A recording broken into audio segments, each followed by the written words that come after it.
squad if watching right now in the YouTube live Hey, stream. champ select. Hold on to your horses because this Here is going to we be go. a back action. NGX gonna be on the blue side, 300 on the red side. So given the pace that we have Game been number seeing one. today, Hawk.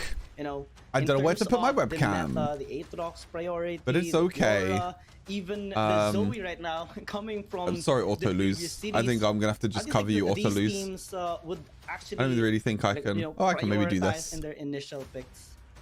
I can do this. Well, there's the Ash ban. We're not gonna see Ash like we did yesterday. Like pretty much every single game. I'm actually quite surprised how popular Ash is in competitive.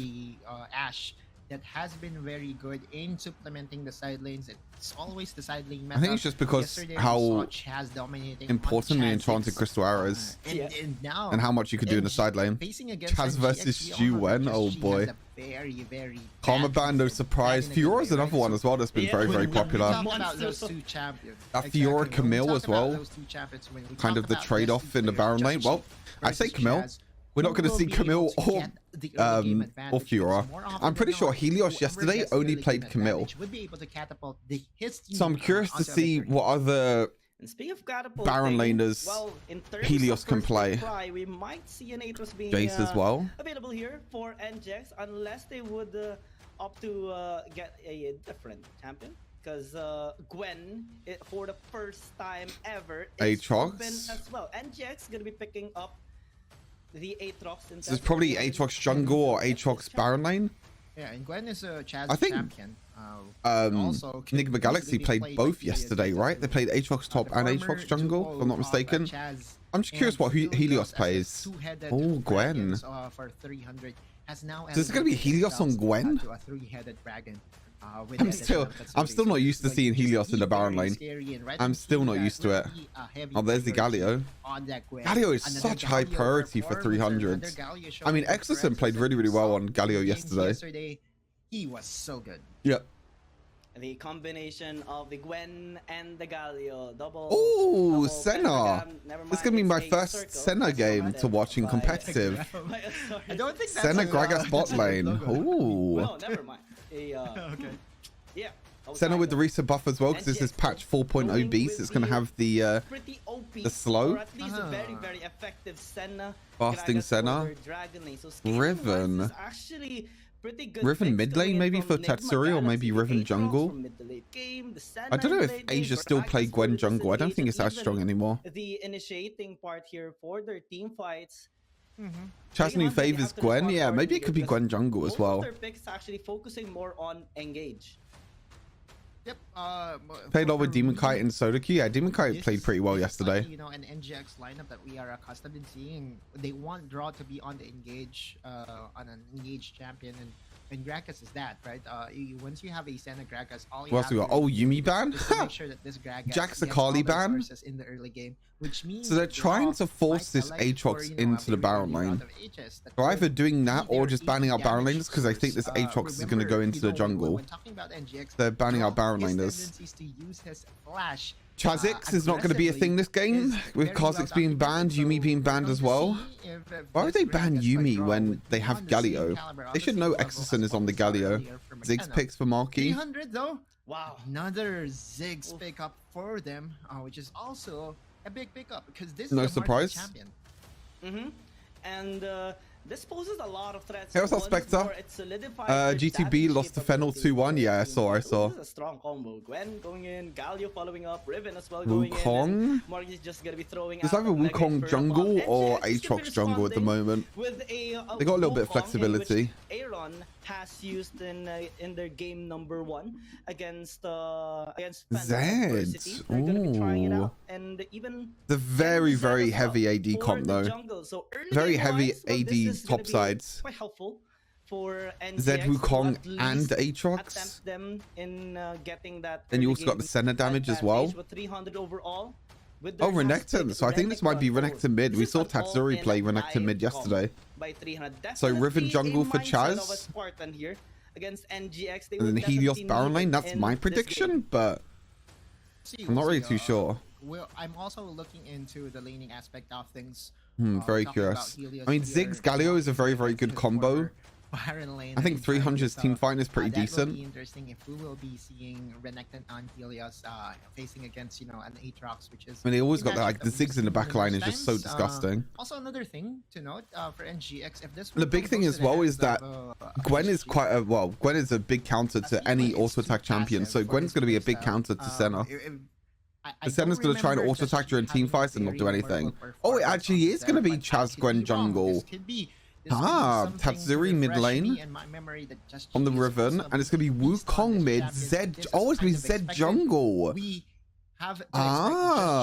damage side of things. Wow, this is completely different than what I predicted. Engage on this Wukong. And again, Hyde, wow, newcomer for NGX. Formerly very, very interesting.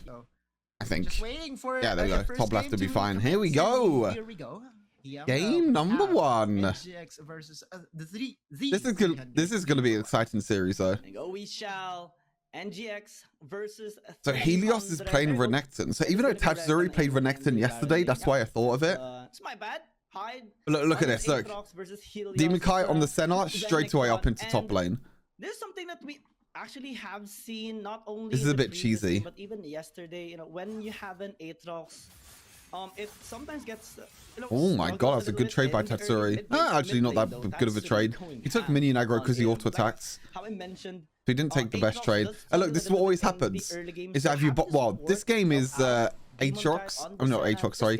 This game is Gragas, but normally it's like Karma and Ziggs bot lane just left by themselves, and then the Baron laners get the treatment.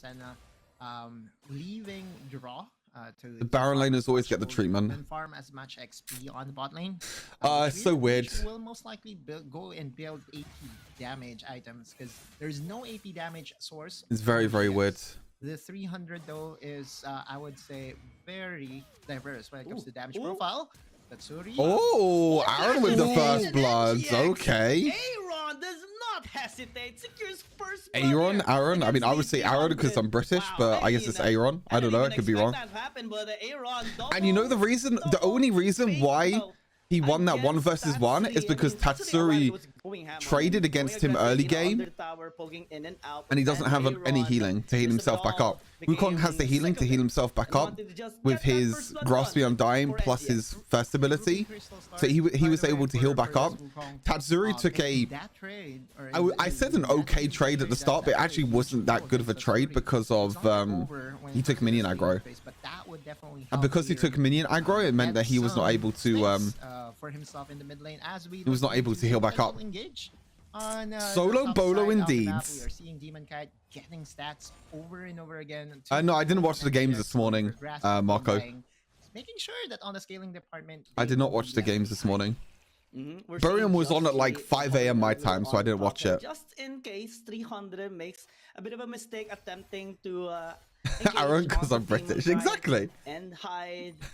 But reflecting a little bit on that. Wait, is Team Secret 300 now? No. So Teams, sorry, 300 is basically all of RRQ's roster, or old RRQ's roster, plus Tatsuri, who was on Team Secret before. The previous fight, she is hovering towards top side, while XSN is just watching him. For the meantime, guarding the area. Interesting to see that people still playing Zed jungle even after the nerfs. From Chaz to assist them in this top side potential fight, but. Grasp Senna, yeah. I think Grasp Senna is okay if you want to be a little bit more tanky. And remember when I think that Kraken Senna is better. The Kraken Senna is only better if you're going to go for like Spectral Sickle and go for trades in the early game. But if you want just a lot more tankiness, I think solo queue. Ooh, that's a very interesting interaction. Whoa, what was that interaction? What? XSN couldn't go back to base because of Aatrox's second ability. My eyes glitched out for a little bit there as well. You see, he went back to base, and then he teleported straight back. That's a bit. That's a bit odd. He was already on the way to fly. I mean, he was like he was like traveling back to base. He got pulled back by the Aatrox W. Huh? That's a cool interaction. I never knew that was the thing. would favor, of course. You have a very that's a very cool interaction. NGX, you have the assassination threat coming from Just Chi, a very formidable. Rather Kaki's just feet even if we temper. Yeah, I think Grass Center is okay though. I think Grass Center, if you're gonna go for a more tanky build. 300 NGX, I feel that 300 just and like I said, I think Grasp is better in competitive because it's just a lot more. You know, it makes you more tanky, allows you to trade your laner phase. Oh, Marky. There you go. Marky, spring a little bit that he doesn't die from that death mark, and he does live. Oh, Joshi, okay. Joshi went a little bit too over-aggressive by himself there. The Zed will just go. Yeah, I prefer Kraken. I always run Kraken on center, but that's because I play solo queue. I think when you're playing competitive, Grasp is actually not that bad. Because you could trade a lot safer. You can farm up as well. You can be a little bit more tankier. So it's not that bad. Not even burning his flash, just the exhaust to negate the damage potential from. That's a really cool interaction though with Aatrox's second ability. I didn't even know that was a thing. At the right time. It was Tatsuri. Now evening his very cool interaction. Hey, what's up, Ghosts? Hello, how's it going? Meanwhile, I love that. Meanwhile, on the top left, you can kind of see it. It just says meanwhile on the top left. She is just well on its way. Yeah, Chaz. I don't think he is gonna be starting this Ocean Dragon up because NGX they are starting the trade objectives. Is just gonna be having an agreement. I always prefer to go for Herald in the early game. Herald in the early game is so much stronger. Interfere with their objective taking. NGX will have a little bit of a pushing advantage towards top side. They'll probably use this top lane, yeah. They'll push this and hide the first tower. A little bit of gold. 300 with the Ocean Dragon though. Exerson is here though. He could just. Oh, okay. Oh, he doesn't use it. Interesting. Good roam by Exerson. Because I think if Exerson wasn't there, then they would have taken first tower of the game in top lane. It's actually a really smart roam by Exerson. So instead, Joshi goes back to base. He goes back to bot side. So it seems like teams are trying to go for first tower of the game with their Rift Heralds. Instead of going for early tower platings, because he could have just used Rift Herald there, got early tower platings, and just, you know, kept it the same, kept it stable. I would say that, you know, the line of 300. Very interesting. Now he goes down to bot lane, but Chaz is also down here. Especially with the Gwen pick. Late game Gwen is oh, now he's using it. Oh, he's going in. You're gonna get shredded and snipped into pieces. This could be interesting. Tower dive. Okay, center shield as well. Hadzer is very caught. Oh, okay. Marky, where are you going, buddy? Aaron is very low, but sends out a hero's entrance here for Marky to have a backup, but. Oh my god, body slam flash was kind of nice. Oh my god, they actually kill him as well. Oh, Exerson, okay. Holy shit, the Exerson E-flash to flash over the Galio and knock up the Wukong was kind of smart. That's kind of big brain. The team that defies logic at the early parts of the game. He flashes for days. That's kind of smart, actually. That's a given. But with okay, really interesting that Joshi like decides to not focus on Aatrox, but decides to focus bot lane instead. Just has a different side of. I guess he realized that he could have tower dove. 300 didn't expect Aaron to just go very. He just realized that he could have tower dove bot lane because Draw was roaming. By him getting all the resources. Because Aaron was already bot lane as well. It was just a fight that NGX was able to win. They were able to get a tower, and very smart, very interesting. Ahead of competition. Oh, pause. No, not a pause. Oh, we're back in game. Let's go. We're back in game. But I think we have to wait internet issues sorted. Well, we don't actually know if it was internet issues or not, but he do it by himself. Issues nonetheless have been sorted. This Senna has been, you know, the unlocking factor of Hyde's Aatrox. And you're right. A late game Aatrox is still very scary. It's a champion that may not be on the caliber of Jax's late game, but still is a threat to 300's late game nonetheless. On the other side, though, again, we still have to tip. So yeah, Senna's going for Executioner's Calling into Manamune, probably Black Cleaver second item. And also the Riven, so it's a really good engage. Oh my god, the root landed. Oh, okay, Chaz was nearly dead. On Oh, Chaz was nearly alive, I should say. Mega Inferno Bomb? No. Draw is so tanky actually on this Gragas. Holy moly, he's so tanky because he has Aftershock. He went Aftershock and then Rod of Ages into Warmogs. He's so tanky. And look at draw. 2 items completed. Warmog's armor as his second choice, which means that he's going to regen the hell out of My god, look, he's 4 HP already. No need to go back. And is now ready for action once again. He's 4 HP already. Like, what the hell? To him and he's crazy. After getting the advantage bot side, now surprised Chaz on the top lane. And this is how NGX was, this is how I would really want Aphelios in Wild Rift. Aphelios is the champion that I've wanted in Wild Rift for a long, long time. Everyone always asks me, like, what champion do you want to be in Wild Rift? Or what champion do you want in Wild Rift? And I always say Aphelios. Always. Oh, here we go. We're back into the game again. Wait, I just realized Wukong is 3-1. Holy. Like what we mentioned. Yeah, this is gonna be a tough one, but NGX and 300 still gonna go ham on each other. Still pretty close though so far, to be fair. I mean, NGX have the lead because they got their first tower of the game in the bot lane and the early tower dive in the bot lane to get a few kills, but remember, before we left the 300 have decent scaling. They have Ziggs, they have Gwen. Riven has decent scaling as well, but to be fair, so does NGX. Senna's going to be really strong. 300 is already showing some signs of life, securing some kills. Zed is obviously going to be really strong. So we'll see how this is going to pan out. I'm interested to see how this game kind of... Dragon is... Interesting to see how this game they already have a scaling one. Kind of Riftel, though, might be a, plays out. Problem here See, I just like this. Why can't they just have this view at the bottom the whole time? I don't mind looking at this. I mean, to be fair, the updated one, when you can see the gold difference in the middle, is actually pretty nice. I kind of like that. If they just have all the gold plus the one at the bottom, like, it's quite nice. I don't mind looking at the bottom. This is actually really nice. Like, at any point of the game, you can see when items are completed.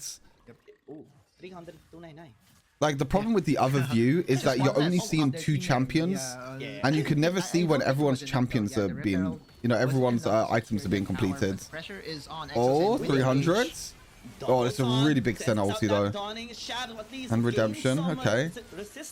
Chaz? Wait, Draw's all by himself. What did Draw just do? Oh my god, Aaron's going ham as well, but I don't know, Draw went a little bit too early. Still able to send out those bombs, which is starting to be a problem here. Hey, Marky doing damage in the back line. Draw went way too early there. Because Draw engaged whilst Chaz was having his second ability up. His second ability, his AoE, I guess you call it shield in a way, was up. So he takes like reduced damage, and that's the time when Gragas went in. It's really, really bad timing. And then he just got chain CC'd. To get that advantage. And then he just dies. I believe it was against Helios, and now again that was really, really bad from Draw. Punches from 300 and wait, Draw has Repulsor. And 300 gets the reward up to. Who the hell builds Repulsor in Chan? Why is he even building Repulsor in Chan? You see that chat? Look at bottom left. Look at Gragas's boots upgrade. Repulsor. And look at how that like, why do you need Repulsor this game? I don't know, maybe to cancel Exoson's taunt, maybe? I'm trying to think why you would need Repulsor. Maybe to just knock Renekton away or Gwen away, maybe knock Riven away? I don't know. Not stasis, true, not stasis. But as you can see, 300 have 4 beautiful stasises brought already. Draw is just going crazy. What the hell is he doing? But I don't think they should even try. For the meantime, give it a numbers advantage. I mean, that's a big win for 300 though. They took this first dragon. What's going to be the theme of the 300, right? They took the second dragon now as well. That's a big thing with dragons, is that when you're trading dragon for Rift Herald, you're kind of expected to lose the early game because you get such a big advantage from Rift Herald. But it's how the team with Rift Herald uses that lead and how they used to, you know, how they snowball that lead. Which they got 3 kills in the bot lane. They got the first tower of the game. Oh, Helios flank. Oh my god, straight onto Senna. That's huge. Yeah, nice flank here on the okay. Good center ulti though. Good counter engage. Chaz is pretty strong. Exorson as well. Oh, that's big. Nice knock up as well. What is Hyde doing? Oh, there's the stasis. Oh, there's another stasis. Hyde is all by himself. 3 versus 3 now. Good. Okay, another one. Oh, Joshi. Okay, Joshi the back line. Oh. Joshi is doing work in the backside. Okay, win for NGX. I thought they went a bit too far there for going for that blue buff invade. Again, I was so ready to say it's actually really nice. Just finding the right angle to get that. They do get mid lane tower though, 300, so they get a little bit out of it. This is a really close game. But yeah, as I was explaining, like 300, they traded first dragon for Rift Herald.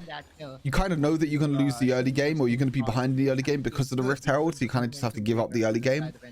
But now they got the second dragon, they can play towards 3 dragon win condition. That team fight that they won around dragon was really big for 300 this game. Tower of their own, and on the top side, look at this. Katsuri now is on even footing. To be fair, I didn't even see the repulsor. My God. What do you use repulsor on? I didn't even see. We don't have replays. Aaron? Actually, don't. We have to look back at the end of this game to see how he used repulsor. I actually have no idea how he used it. Oh, Chaz is caught. Wow, NGX is playing super aggressive. Nigma Galaxy looks to get more. That is the Galio of Exocen falling down as well. Yeah, that's gonna be Baron. The Baron, yeah. Baron is just waiting. Helios is bot lane. I think they can. I mean, this is what. Actually does have the ultimate, but oh, Zigzalty. Okay. Damage compared to the smite. NGX just the timing is impeccable. Yeah, they can't do anything. I mean, this is what NGX were doing yesterday. I mean, this is what NGX did really well yesterday. They're always grouped and they always play really aggressive. Like they're always grouped as 5 and they rotate around the map as 5 and they always catch out members every single time. They did it yesterday as well in their series yesterday, and they're doing exact same today. Every single time. They're doing the exact same thing. How Chaz was positioned, as well as so repulsor is for Gwen. Maybe it's for Gwen. Yeah. Maybe it's for Gwen to knock out Gwen out of her her protective shield. Maybe. Aggro, yeah. I mean, NGX always group together and they're always super aggressive. That's one thing that I've realized from NGX. They're really good at grouping. Look at this, like they're just going in aggression again. This time Exon had ulti though, so it was okay. Look, they just don't care. They're just in the enemy's red side jungle and they just don't give a damn. Even forced to use his ultimate just to. Oh, they're losing so many towers now. 300. They're losing so many towers. They got bot lane pushed. They got mid lane pushed as well. They're doing really well though. I'm pushing the Baron waves. It's what Nigma Galaxy also did really well yesterday. Is that when they got Baron buff, they did really well at pushing all 3 lanes. This is exactly what they're doing now. Yeah, this is. A while ago, they're the ones actually going up by 2,000. Now looking at yeah, they got mid lane inhib from this. This is how you play Baron to a T. This is so well played. 3 minutes. That is huge. The Baron power play of NGX is just so good. Oh, Aaron. Oh, extra missed times. Okay, they get the kill though. Do they get top lane inhib though? Oh no, they're not gonna get top lane inhib. Okay, so they only got 1 inhib in the end, but both top lane and bot lane. Look at the hell HP. You can see on the minimap, the top lane and bot lane inhib is like both under 100 HP. But now 300, because they have a man advantage, they can actually go for this dragon.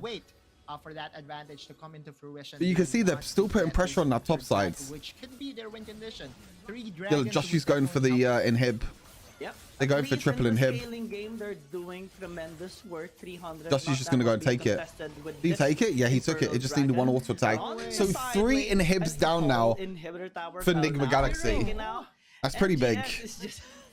I mean, this is I mean, 300 took the dragon because they had a numbers advantage, but NGX were just like, yeah, you can take the dragon, it's fine. We'll just, yeah, exactly. We'll just take your entire base. We'll just take all your inhibs. We're at the point, though, in where Wild Rift would have some inhibitor respawn to defend your base. But those inhibitors are so squishy, and I don't think we are at the time in where inhibitors would be responding. Has to be past 21 minutes if I'm not mistaken. So 300 has to play the waiting game here. They have. Isn't 300 also playing with a sub as well? Don't they normally play with the Viper guy? What they're waiting for right now, or is Marky like their main roster at the moment? I thought Marky was always a sub. I could be wrong. I didn't even know Nigma Galaxy had a sub as well. I had another main player.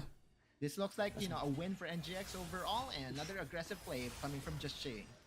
Dawning Shadow. Okay, Joshi playing a little bit aggressive. I mean, they are so far ahead now, NGX. A few seconds from now, they can get both the Baron and the Elder Dragon, since it is going to be spawning in the next 22 seconds. Chad, despite his efforts, oh my god, Baron's just gone. High sustain as well, and since he is in the bottom side, NGX says thing. I guess Exorcism is gonna be trying to at least interfere, but I don't think he can actually do anything. Marky force 3 and gets the basket with the Baron. NGX, they do get oh my god, but they're losing their base though. Look at the fucking base. But 300, they have bought themselves some time at the very least. Okay, as soon as that mega photo bomb came in, I was like, okay. No, check that. One member down for the side of 300, but I mean, I don't think they can fight this. This is 4 versus 5. I don't think they can fight this Elder. They're gonna try and go for it. Oh, really big engage. Helos just dead. Actually, wait, Chaz! Chaz is killing everyone! Chaz is killing everyone. They went way too over aggressive there. Chaz does so much damage. Holy shit! And then Helios stayed alive as well because of the stasis. They have triple inhibitors down. They're gonna get the Elder. Oh my god! What is happening in this game? Is crazy. Oh, Demon Kai's dead. Look at that! What the hell is going on? I guess that's triple dragon for you. And 300. That's triple dragon for you. Wait, there's no way they win this, right? I don't think they win. I don't think they win this. Aaron and Draw are both up now. I don't think they win. No, they can't win. They can't win. They're gonna go for it. This is so risky for 300. Oh! Oh! Wait, they win it for Elder! Chaz popping off! Holy shit! What a banger! What a game! Holy shit! Gwen late game. Holy moly! That was insane. I mean, that's what 300 played for. They played for the triple dragons. I mean, they had no inhibitors at all, but they were able to defend the base. Marky steals the Baron. They win the team fight at Elder Drake because they have the Baron buff, which gives you stats for yourself. And also they have triple dragon as well. Holy moly. Chaz popped off, but so did Marky. Baron Steel? I was gonna say Dragon Steel. That Baron Steel was so big. What a game. I think that Baron Steel actually won in the game. But Chaz also popped off though. Holy, what a game. Getting those gangs, I mean, this was such a back and forth game. Like, NGX got an early advantage because they got the early Rift Herald. Then 300 won a team fight around Dragon and got them 2 dragons. Then NGX won a team fight through their aggression. Then 300 came back into the game with the Baron still. It's just back and forth and back and forth. It's so difficult. Yeah, this is where Draw played over aggressive. And 300 took advantage because look, if you're Draw here, like, why are you going in? Everyone's backing off and Draw goes back in and Aaron flashes in. He also dies as well. Like, look, that was just really bad from NGX. That allowed 300 to get double dragons. And then this is the team fight that somehow NGX won. I don't know how NGX won this. No one would expect. I don't even know how Draw used Repulsor. I actually don't. I must have used it before. But I thought 300 will win this because look how low their backline is. I guess Hyde was just, you know, just being a distraction in the backline. Because look, Heroes is 3 versus 3. And then Joshi kind of pops off because Draw with the body slam. Because he has a shadow there. Yeah, look, he just goes onto Helios. This was actually the cheeky. Oh, it's such a close game. You did say that, and then this was NGX's early aggression, or late aggression, I should say. This is what NGX are good enough. They just group together and they just play super aggressive. This allowed them to get Baron, which allowed them to get triple inhibitors, which we'll see here. But a big thing here for 300 is they catch out Aaron here. If they don't kill Aaron here, and if Aaron lives, then they wouldn't have gotten that third dragon. And then, oh, Marky with the steal was so good. How low was the dragon? You know, I'm gonna pause it. I'm actually gonna check how low the I guess he didn't have smite. Wait, Joshi has smite. Why does Joshi not smite here? Oh man, it's 790 HP and Joshi doesn't smite. That's really sad for NGX. And because they have Baron buff, they just win this fight. They have triple dragon plus Baron buff as well. You can see Chaz. Holy. Chaz's damage, like Gwen late game damage, is insane. And in this fight, they just have Elder Dragon and that's it. There is nothing more that NGX can do. They try and defend, but they can't against the Elder Drake. Holy shit, that was insane. If we have from that was insane. Insane game. Look at Marky's damage in the end as well. I don't know, this Ziggs champ, every single time. Every time I see Ziggs, every single time. It's kind of expected though, because there we go. Game number 2. So now NGX picked the red side because they lost game number 1. So now 300 on blue sides. How would they, reset or basically calm themselves down? No, they're not related, Tao. Yeah, that actually even shake the mental state of any sort of place it on Auto Lose's face. I could place it on any of them's face. Should I do that? I should do this and I'll just be like, yo, what's up guys? Oh wait, I can't move them both at the same time. Like, increase this, increase this. Yo! I'm gonna be your caster today. Okay, yeah, I'm not doing that. And look at the response here of NGX, taking away both the Aatrox and the Gwen. They don't want those champions heading down towards 300. Yeah, I mean, Chaz is still a beast on all this. Right, bans.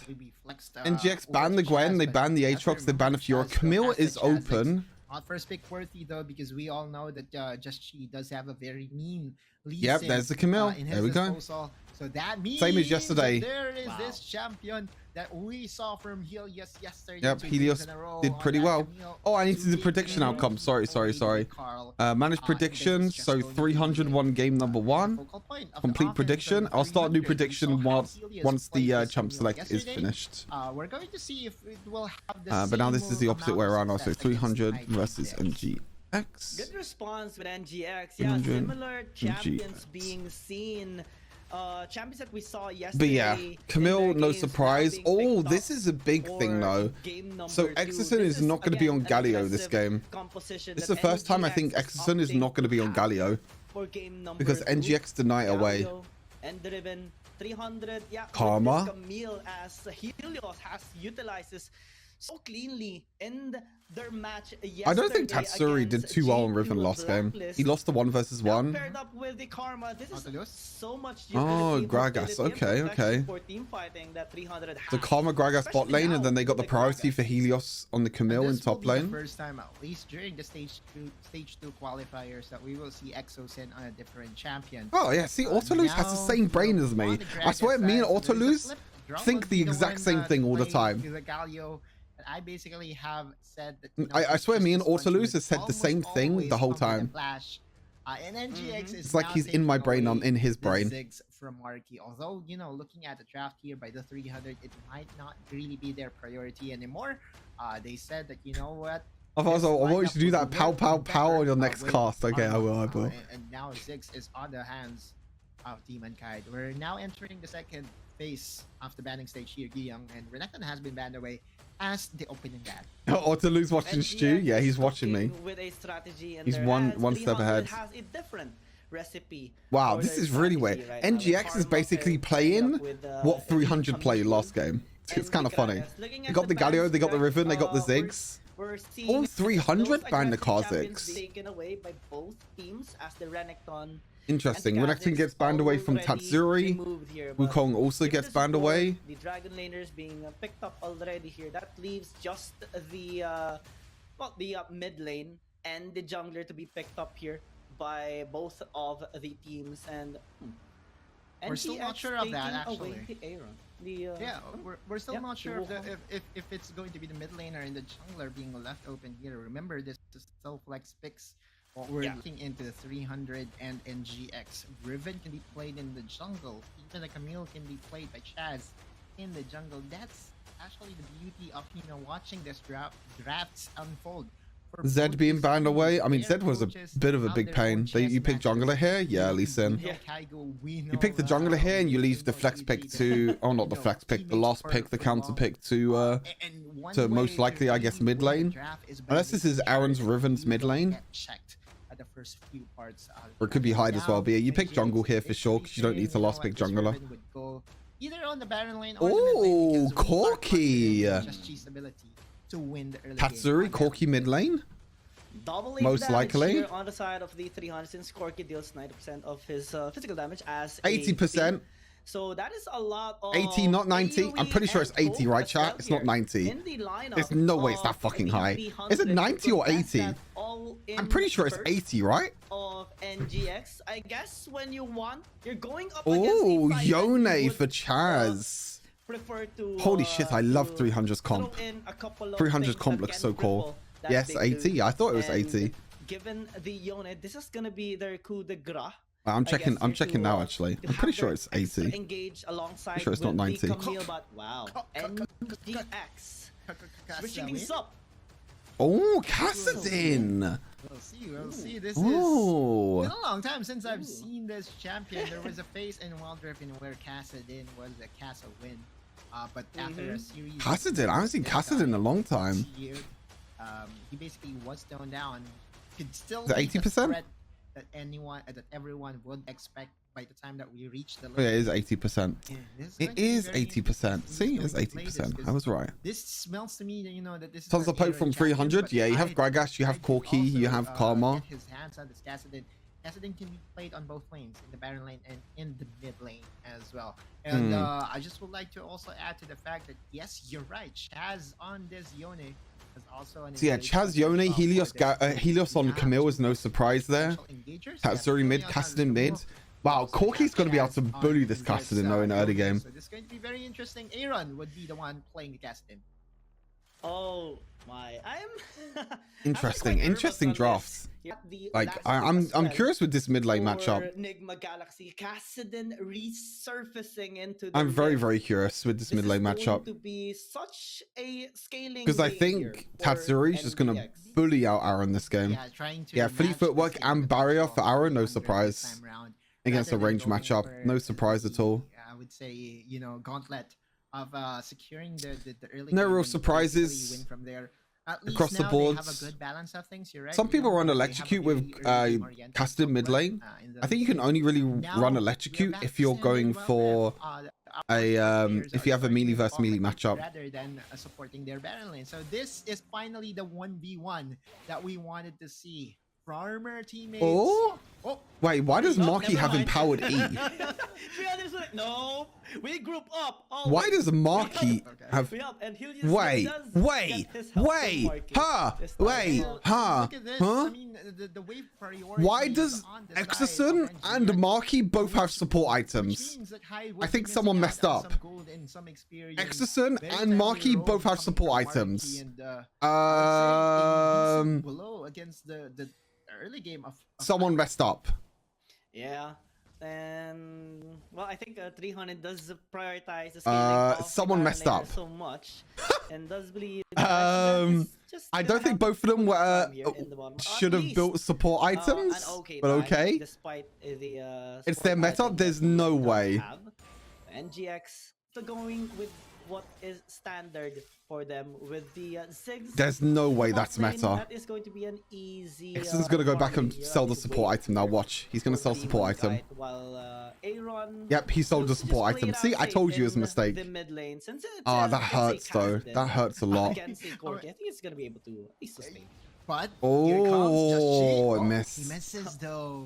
Wait, Aaron's actually bullying out Tatsuri. Yes, of course. That's kind of a big surprise. I mean, I guess because Caston gets the magic shield, but I thought like range versus melee matchup, especially with Corki's poke in the early game, is pretty big. Those void steps, he basically. Yeah, Exxon made the mistake. Or maybe Marky made the mistake. There is in a 2v2 scenario, just she will be spotted here. But I don't know why. I mean, this is the first time I'm seeing like Spectral Sickle.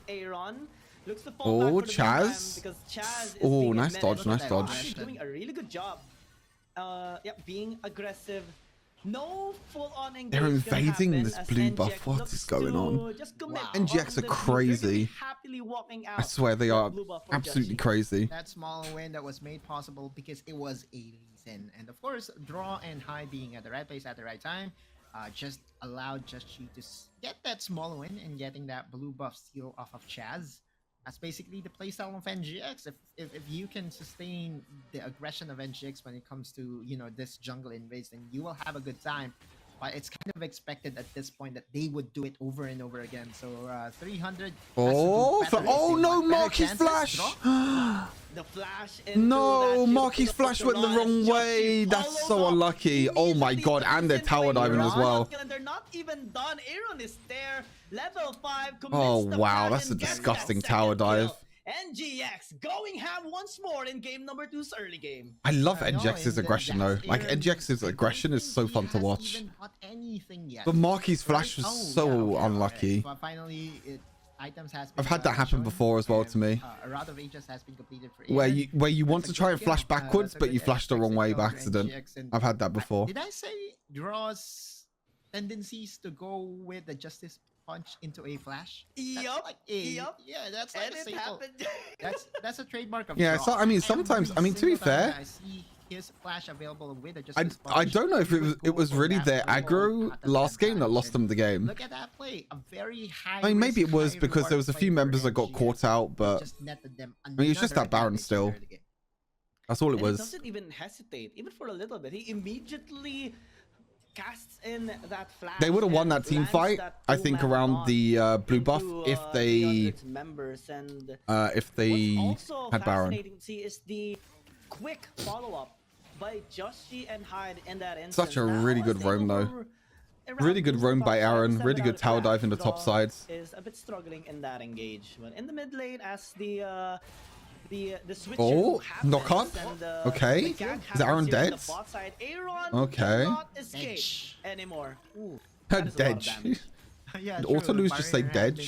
By Aaron, but there was just no chance. The layering of CC from Exos and Chaz was enough. Dragging up in 7 seconds. So's Herald's. Aaron's dead though. Momentum of NGX.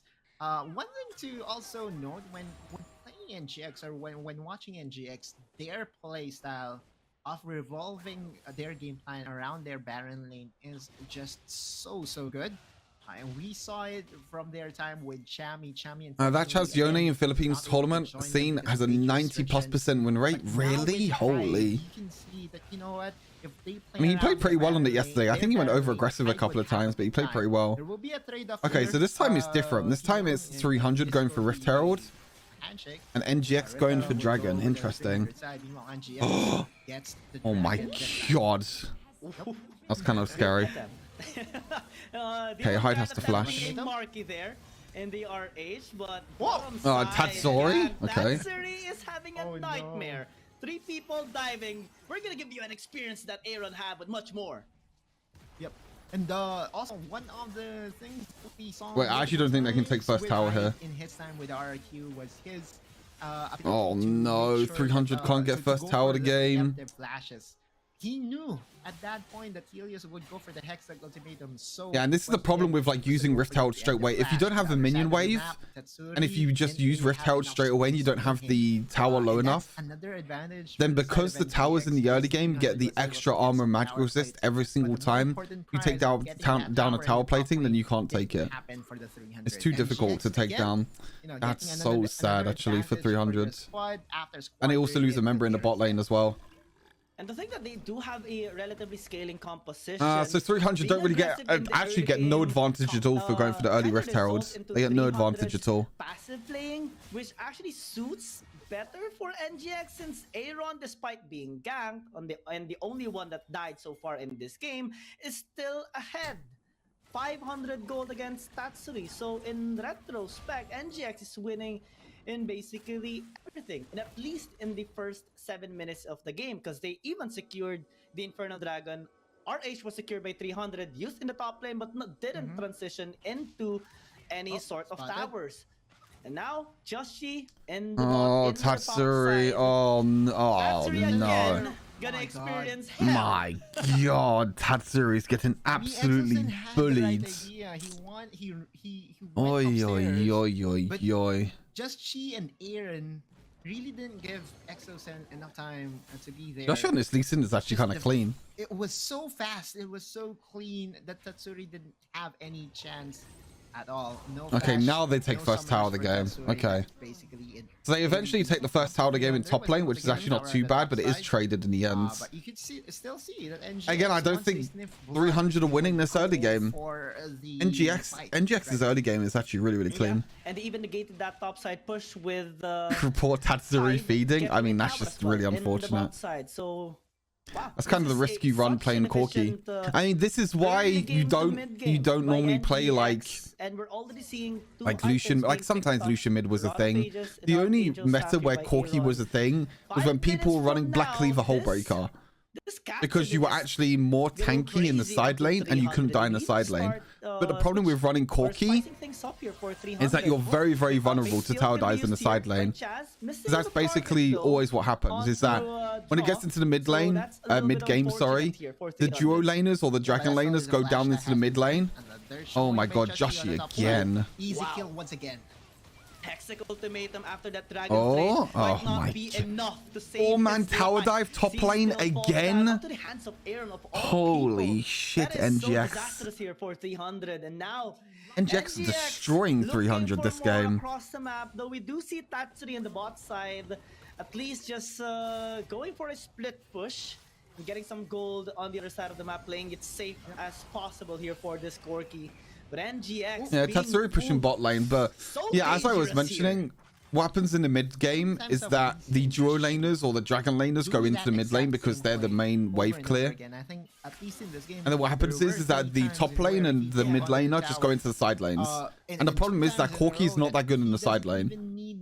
That's why you normally see like bruisers and AD bruisers in the side lane, because they always just end up being like isolated in 1v1s in the side lanes. And because Joshi's playing Lee Sin, he's so mobile, he can easily just make his way around the map and just tower dive wherever he wants. And it's so easy to tower dive Tatsuri because he's super squishy. Super squishy. Having his claim on that throne. So this duel between the two best junglers in the Philippines is now being reclaimed by Just G. Yep. In a fantastic performance, one gang in the bot lane onto Tatsuri, twice in the top side, another one of which is onto Tatsuri as well. So it's a 2,000 gold lead now. That Joshi is actually putting the members of 300. You got 2 items completed for Tatsuri, but yeah, I mean, as I mentioned, he's just super squishy. I mean, Aaron's got Rod of Ages completed. Kassadin scales infinitely better than Corki as well. Like, you got Rod of Ages already finished, you got Archangel finished, so he's going to be stacking up the tier. You got Corki as well. The scary thing is, NGX's late game is actually better as well. That's a scary thing. They got Ziggs, they got Kassadin. Okay, 300 trying to take the dragon. I mean, 300 really want to take this dragon. Okay, they're going to take it because Joshi's too far away now. They should be able to take this. Oh my God, Tatsuri just got one shot by Kassadin. Deleted, and well, Okay, Aaron's just killing everyone. Oh my god, Aaron is still alive. By NGX. They already secured yeah, I mean, they just... Chaz and Marky. Yeah, I mean, Aaron kind of just one-shot Tatsuri with one combo. And that's not even like a level 16 Kassadin yet. Only draw or level 15 Kassadin, like max level Kassadin yet. That is scary, scary, scary. In full attention to Aaron's. I didn't mean level 16, I meant level 15 Kassadin. You know what I meant. You know what I meant. This Kassadin is so scary already. Oh my god. Rod of Ages probably fully stacked now. Ceres Embrace completed. Was actually taken away this is from the fight right away. So this is scary, scary. A good thing for NGX, and putting more pressure onto that was a very good. Well, yeah, level 12 you get your level 3 ultimate, don't you? At level 12. And I do understand, you know, that 300 was able. I feel like he needs a few items as well, but my god, he's gonna like. That's a huge. This is absolutely disgusting for 300 this game. A small detail as well. 300, Marky and Exocen, they kind of exchanged the roles and items. A while ago, Exocen did have the support item. Now, Marky actually is the one with Spectral Crowl. So in terms of scaling a bit, they're a bit delayed. Though it's just a minor detail, but it's something to take note of. Because if we compare Demon Kite and Marky, we're seeing a 3,000 gold lead of Demon Kite. And in general, as they scale into the late game, since we're now at the 13-minute yeah, honestly, mark, I don't know why Marky took support item this game. To lose options here. I don't know if that's Marky misplaying or if that's Exocen misplaying. I don't know, because I feel like Marky should not go support item here. Marky should be farming. And Marky should be like, that's the thing, it's like, you're playing a support item with the Karma, and it's just not worth it this game. But yeah, right now though, the main story has oh my god, Joshi, that kick, holy. Another member of 300 NGX holy, Joshi, that kick was so clean. 3 bodies of 300 fall down. That was so clean. For NGX to get this Baron. My god, Joshi is just a beast on this champion. Joshi's a giga chance. But Gleason being banned away is yeah, I don't think Marky needs to go. So most of the time, what you see is that you'll see Exocen with the support item because it's a Galio, and Galio doesn't need that many items or that much gold, so he doesn't need to farm. But Karma needs items. Karma needs farm. That's the problem. Like, you don't get near enough as much gold with the support item. We saw how they this should be 1-1. Worm buff earlier during game number 1, in where they were able to destroy like what 5 towers. I think Marky misplayed. I think they should have gone support item. Support item Gragas. Many insect plays in League of Legends PC and implements it in purple worm buff. So many connecting Dragon Rages. The purple worm buff, baby. Has been so on point all throughout the game. This guy, like what you mentioned, Lee Sin, usually not having not being a ban-worthy champion, might be ban-worthy just because of the performance of Joshi. And now with the Baron power play online here for NGX, as they spread out across the map with the immense amount of wave clear that they do also Joshi was so clean there. It was so good. They are forced more backside. The question is how many towers they're going to get from this. Game. The Baron buff this time. But look, every time NGX get Baron, they play Baron so damn well. They push top lane, they push mid lane, hide.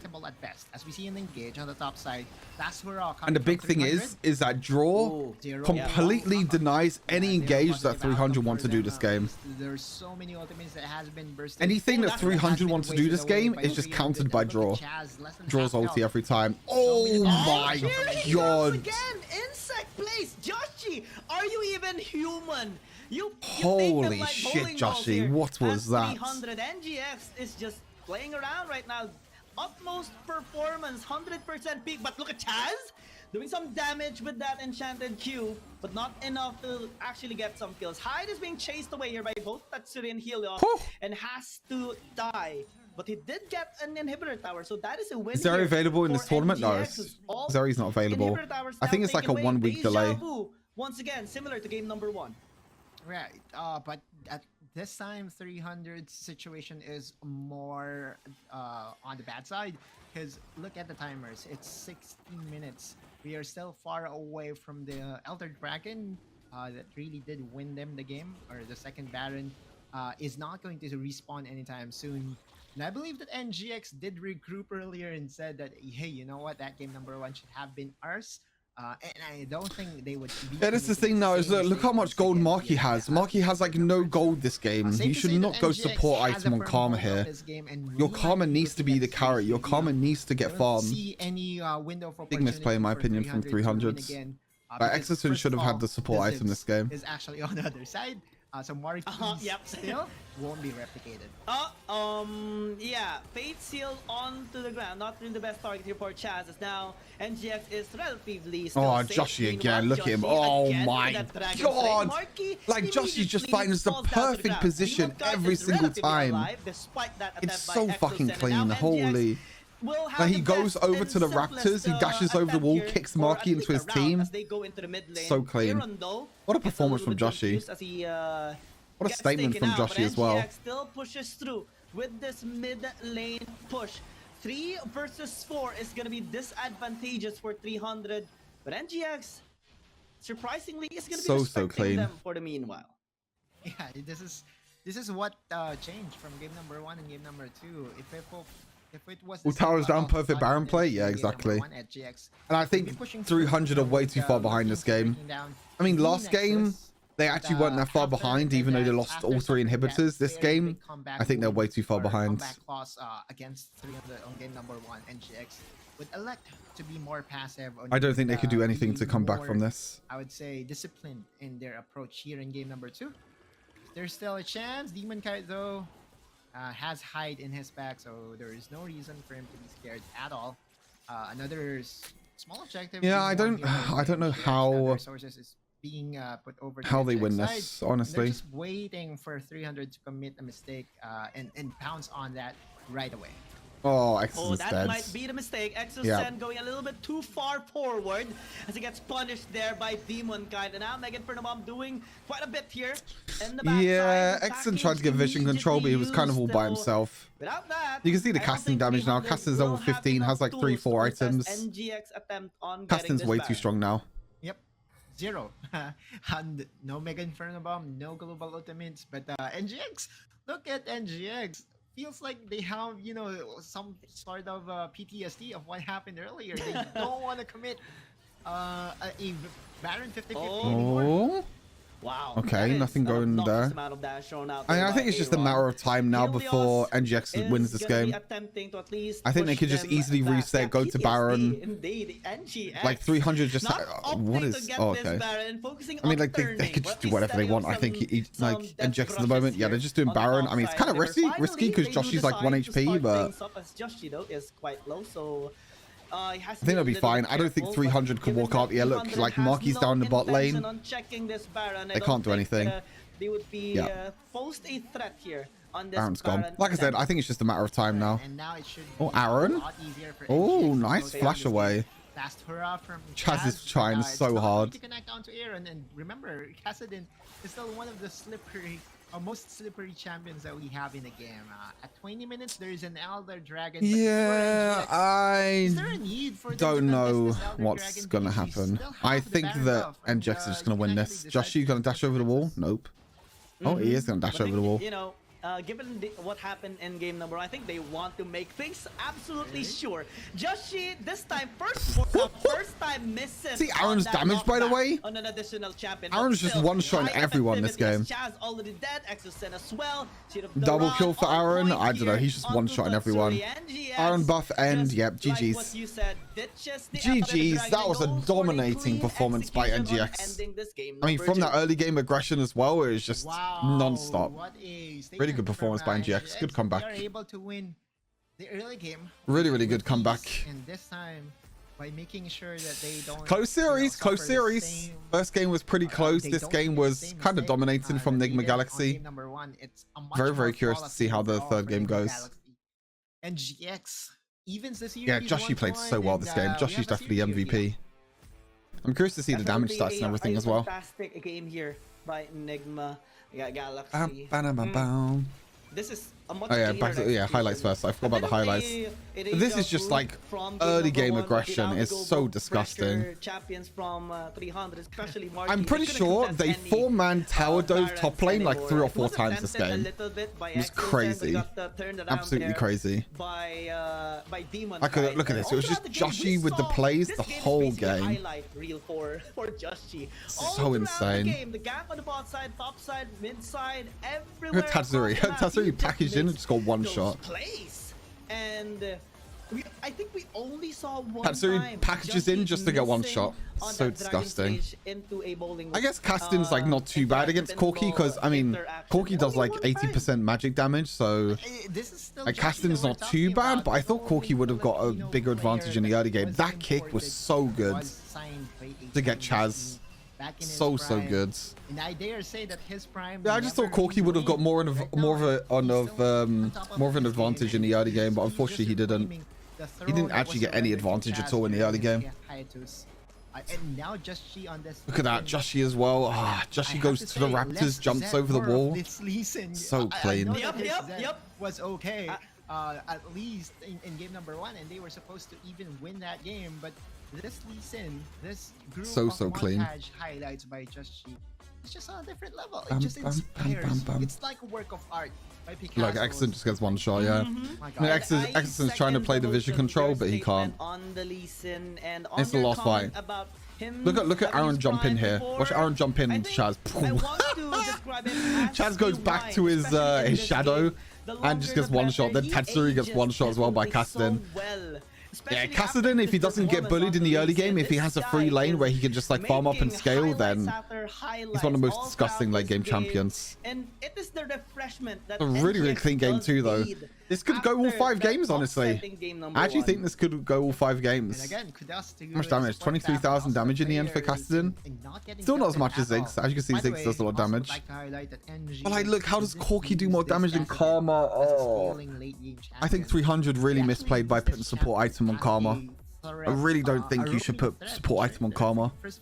Karma needs the farm. Karma needs the golds to get items. I mean, to be honest, they both made a mistake, I guess in a way, because they both bought support items in the early game.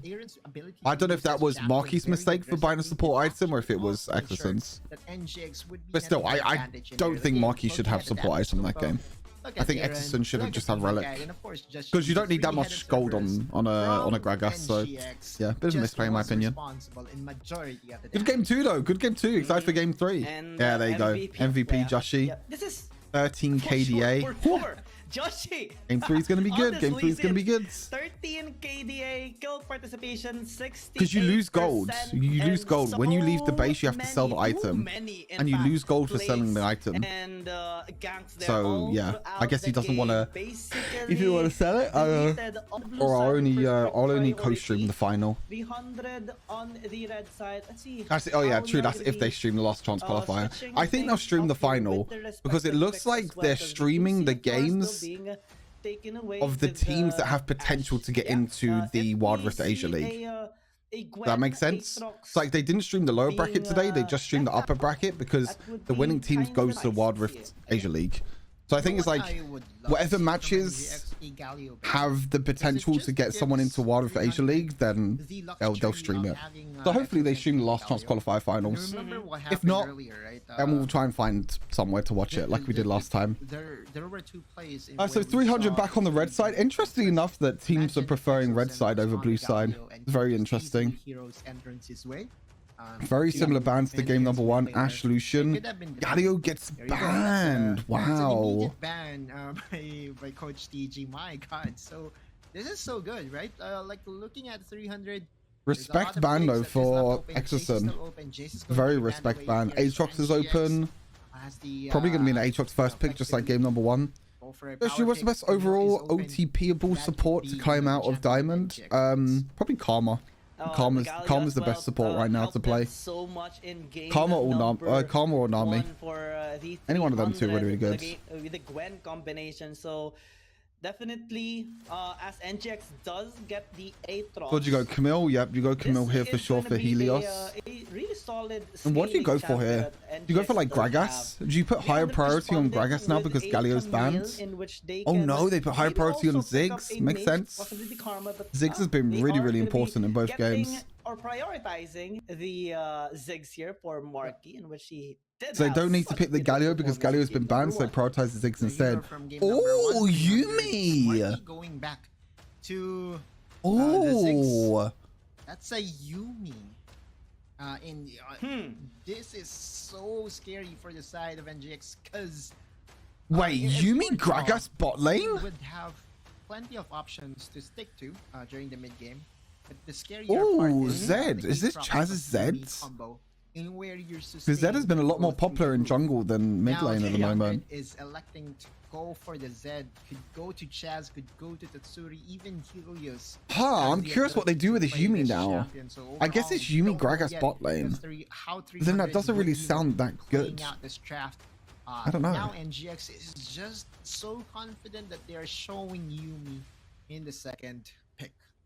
Interesting. I mean, Yuumi is normally a pick that you would leave till last. Unless they think that it was going to get banned, but I don't know. NGX, they are also responding with a Rakan ban here. Doesn't anyone know why I can't buy the Graze upgrade for the Wild Pass? So to get the Graze upgrade skin on the Wild Pass, you need to buy other things in the store and it will give you points.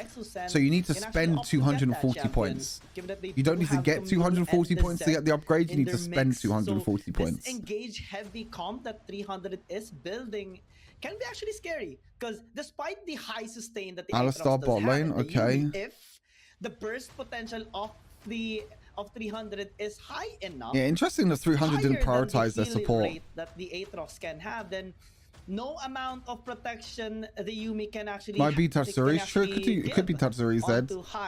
Wukong, that's probably for Aaron in mid lane. So now we're looking for a jungler for Joshi. Lee Sin banned, Kha'Zix banned. Riven is still open, maybe. Yeah, but somehow maybe Riven. Yeah, Riven jungle. Or it might be Aatrox jungle, actually. It might be Aatrox jungle and high top lane, Riven. I'm not sure could be that as well. So is Yuumi Gragas bot lane? That's really weird.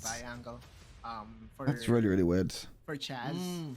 I see you. Renekton. Yeah, okay, well, anyways. So yeah, Renekton, Tatsuri mid, and then Zed jungle. Most likely be Zed for Chaz, and then you would have the Renekton, and of course the Camille be flexed between Helios and Tatsuri.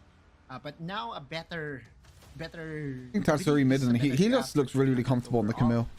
And on the other side, NGX, the biggest wildcard, of course, would be the Yuumi. Yuumi was remade in League of Legends PC. Not so much here in Wild Rift yet. So this is still the same Yuumi that we saw from a long time ago when she was created.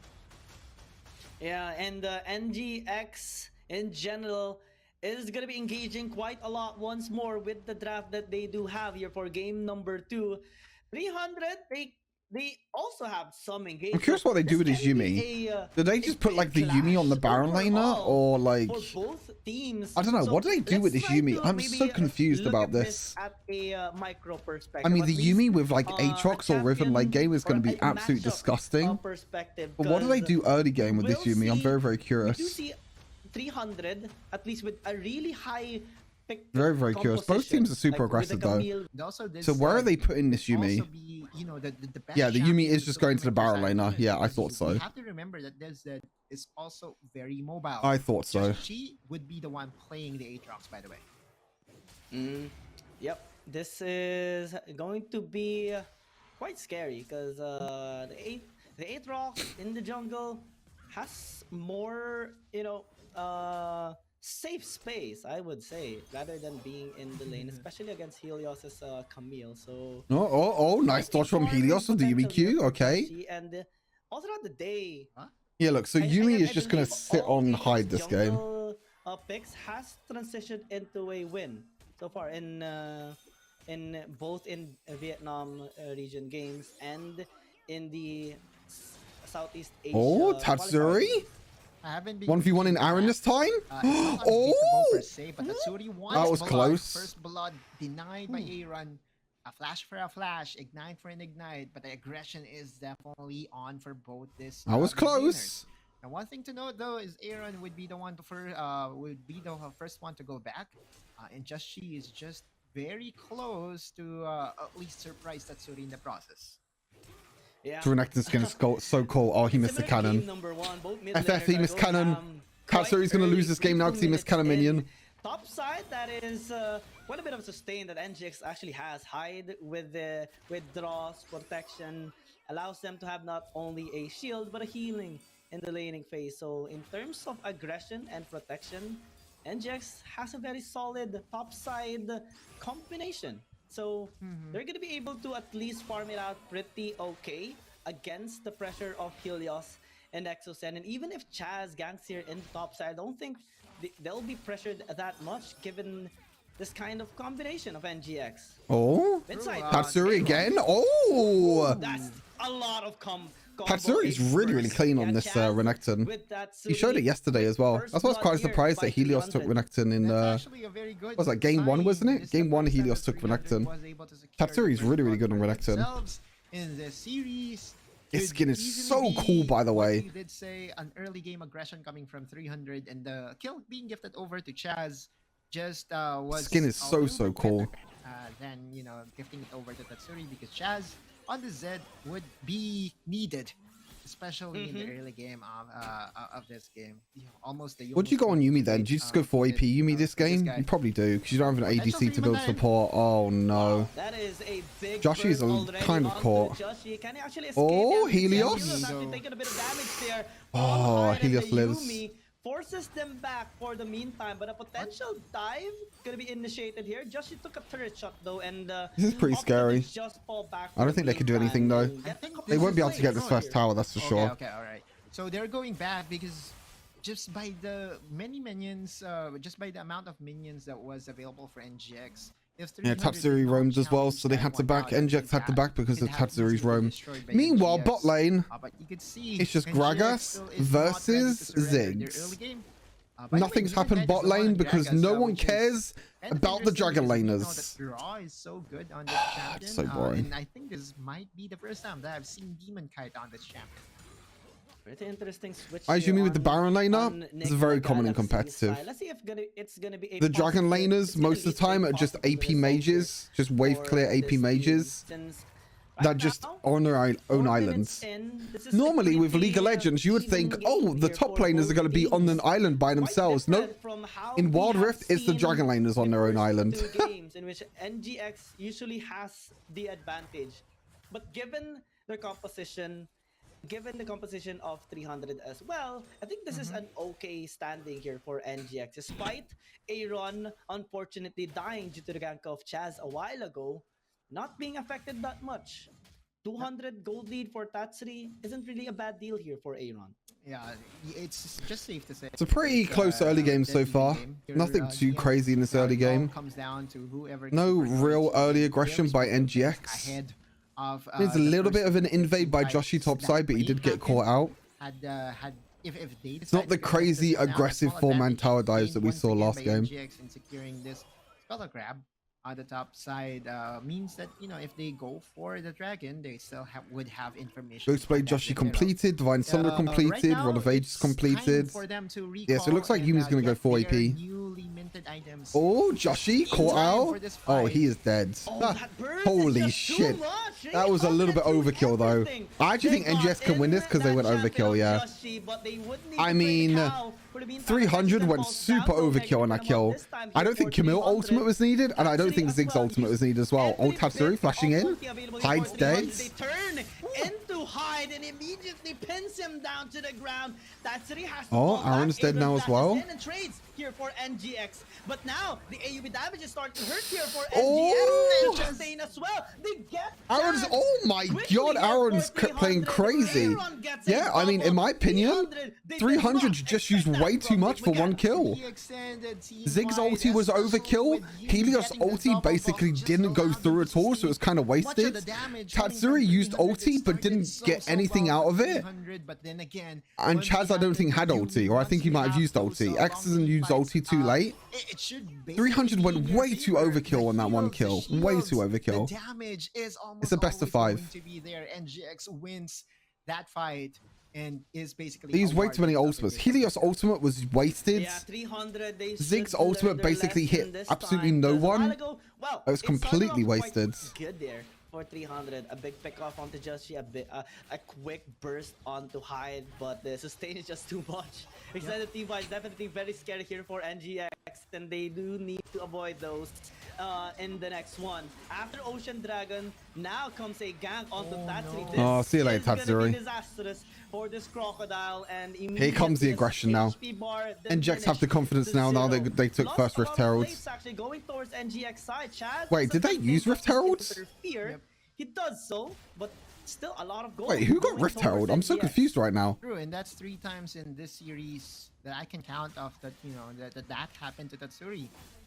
Wait, where did they use Rift Herald? I'm so confused. Himself. Did they use Rift Herald top lane, but they couldn't take first tower? Themselves, I don't know where, like, who got it or what happened to it. Oh. Oh, that trap. Oh. Yeah, 300 attempted to gank there on the bot side, but they didn't know that Joshi was waiting. Oh, great explosive cast by Demon Knight. Joins the fray. They flash in here onto X. Or Demon Kite, I should say. Oh my god, they juggle the tower aggro so well. Beautiful tower dive again by NGX. Again, it's NGX's aggression.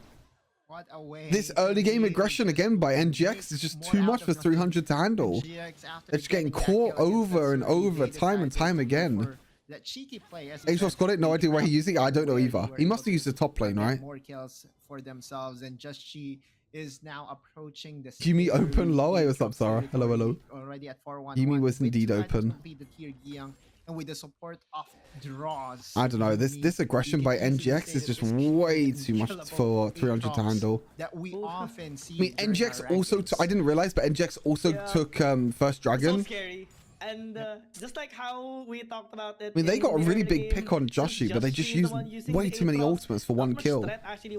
Way too many ultimates. But even so, like if Hyde was the one using the Aatrox with the Yumi, he's gonna have so much sustain as well. So either way, NGX is doing such a pretty job. This time they're gonna be attempting to do what Tatsuri experienced. This time onto Hyde. Death Mark also expended, but Hyde is stalling for quite a bit. Did die at the very end, but look at the top side. NGX is threatening now on a tier 2 tower push, and there's nothing that Helios can do. Helios is just chilling back. This Wukong pick for Aaron as well has been really good. Aaron's really clean on this Wukong. He got the solo kill in game number 1. He's been really clean in game number 2, and his Yumi pick is actually doing work as well. Yumi also has the Locket, which got buffed this most recent patch. Locket's actually really good this game because basically what Locket does is it basically negates all of the Zig's ulti damage, which is really big. Once this tower from Chazik's no win is true, is shattered, that basically is the go time for NGX to just invade the jungle. ADCs are irrelevant? Yeah, ADCs are completely irrelevant. Still trying to Ross, thanks for the follow, appreciate it. And making sure, you know, he will have information as to where Just Cheat and company is. But in the next couple of seconds, with the second Rift Herald looming to respawn, that could be the passport of NGX to just break down the tower in the mid lane. Yeah, this is a chance for them to do exactly that, and 300 is in no shape to contest this RH takedown. So kind of sad here for the red team right now. They're just forced a little bit back to their towers. Helios is split pushing in the bot lane, and Tatsuri is desperately trying to defend top side, but this is a scary attempt by ARAM. Yeah, it forces them back, but 300 is grouping up so much in the mid lane to protect this mid lane tower. And right now, Jachi and in their quest, NGX and their quest to get all the buffs of their opponent, addition by subtraction. Yeah, NGX kind of have full control of this game now. Again, it's their aggression. They power dived twice bot lane, your buffs, and their aggression again got them first tower of the game. Got them the tier 2 tower top lane as well. It's just another game where 300 just can't compete with NGX's aggression. I don't expect it to change anytime soon. Also, if there's one thing to credit 300 with, is that their shot. Why ADC's thing in ranked but not in competitive? Improves greatly. And, the question that always gets asked. I think the big thing about AP champions in competitive is that they have much better wave clear. They have their power spike is a lot earlier, and also because the top side is also always AD heavy. Thank you for the follow. K Brooks, thank you for the follow as well. Appreciate it. Yeah, there's like 3 main reasons why AP champions get played in bot lane. One, they power spike a lot earlier than AD carries. AD carries at least need 3 items. AP champions basically get a power spike of 1 item with Ludens. 2, their wave clear is 20 times better, which is so important in competitive. Oh, Exorcist lives? Oh, Aaron's in the backline though, yeah. To handle here. Aaron's way too strong on this Wukong. Oh, okay. Oh, Chaz ulted the clone. So clean from Aaron. Okay, now he's just dead. No? Oh, he's still not dead. What? He's still going in. Of a good time here. Oh, Aaron! That damage from the bomb is oh my! Oh, okay. Oh my god! I thought Aaron was gonna live. He baits the team anyway. Aatrox is just way too strong in this game. Yeah, Aatrox is way too strong. Yeah, sorry. Go back to my point. 3 main reasons why AP champions get played in Dragon Lane. 1, they power spike much earlier, as I mentioned, because Ludens is just a much better one item power spike than like Storm Razor, and ADCs need at least 3 items to be somewhat viable or somewhat relevant in the game. 2, their wave clear is much more important, and wave clear is such an important thing in competitive. Oh, Joshi. Oh, Joshi's dead. Okay. It's a big shutdown over to Maki. 2, their wave clear is a lot better. And 3, pretty much most of the time, every single top side of the map in Wild Rift is so AD heavy. Like, you take a look at this game. Hyde, Riven, AD. Joshi, Aatrox, AD. Aaron, Wukong, AD. You need AP damage. Helios, Camille, AD. Chaz, Zed, AD. Tatsuri, Renekton, AD. So because the top side of the map is so AD heavy, you need a source of AP damage. Otherwise, all of these bruisers will just build Death Stance and just be unkillable if you go in ADC. Like, you build ADC, you go ADC this game, everyone just builds Ninja Tabbies, play to still caps. Everyone goes Death Stance, Thornmail, and you basically deal no damage. Try to avoid those extended team fights. You build no damage. I guess another reason, a 4th reason, is that most magic resist items are pretty shit. I'm not gonna lie to you. I can't think of a good magic resist item that's good for bruisers. Most time bruisers go Divine Thunder, Black Cleaver, Hullbreaker, Death Stance, Stealth Gauge. They got 5 items. There's only like Mortius is awful because the AP shield doesn't scale. So the AP shield is basically pointless in late game, and also the components are kind of meh. Spirit Visage is the only good one, I would say, but it's very situational. I mean, Spirit Visage is maybe like not too bad this this game. What just happened to Chaz? That is sad. And because no one builds magic resist items in terms of AD bruisers, it means that AP mages in the Dragon Lane are just going to deal more damage. That's just the truth. Yeah, there are 4 reasons. I can maybe come up with a 5th, but I don't know. I don't think there's a 5th reason. They're your main reasons. This is a very, very far fight that NGX is still continuing to attempt doing. Look at this aggression though by NGX. It's crazy. Is forced back. NGX, yeah, I think that's kind of your 4 main reasons why AP champions always get played in bot lane. 14 minutes is the threshold of this tower, at least in my eyes. Exosen with engage, Marky with the damage, Helios. Ooh, oh, very scary. He did not continue with that attempt. Exosen is taking a bit of damage, so forced to use that stasis. Goes golden, flashes away. Joshi has so much healing. Oh my god. Oh no, Tatsuri, no! To save Joshi's life. Helios going forward here for this is 300 messy as well. Man, NGX and 300. This is messy now. This is very, very messy. 16 minutes in. True, and had it been, you know, one more skill connecting to Joshi could have been very, very messy. How does no one dies? Yeah, I don't know how anyone dies. Yeah, Joshi just goes over. Yeah, I think NGX have the better comp. He basically has a Yumi in his back. Now, what do you think should be done so that ADCs will be meta in pro play? I don't know, because ADCs in solo queue are good because most solo queue games are not like competitive. I think it's a few things. I mean, also AP champions have insane wave clear with Luden. It's like, look how easily Ziggs can just clear this wave. Like, AD champion would take forever. And look how safe it is as well for an AP champion. Just sit back and clear the wave. Look, the wave's gone. The wave's gone. Yeah, eyes on Marky all throughout the game. I think one thing is they need to actually give minions more magic resist. They need to give minions more magic resist. They need to buff magic resist items. So that means bruisers find a way to actually build magic resist items. And add some more AP champions in the jungle. Like, make more AP champions viable in the jungle and also Baron lane. Like, Gwen is the only AP champion that can get played mid-jungle top. I can't think of any other good AP champion competitive right now. NGX posing a bit as well in this bot side river, but they do. I can't think of any other good champion. I mean, yes, Castin did well last game, but I don't think Castin is like that good. It's only situational. Evelyn's not good in competitive at all because she'll just get shut down. Oh, aggression again by NGX. It's a big ulti by Marky though. Wait, Marky actually did so much damage there. 2 for 2 trade. Oh, nice status.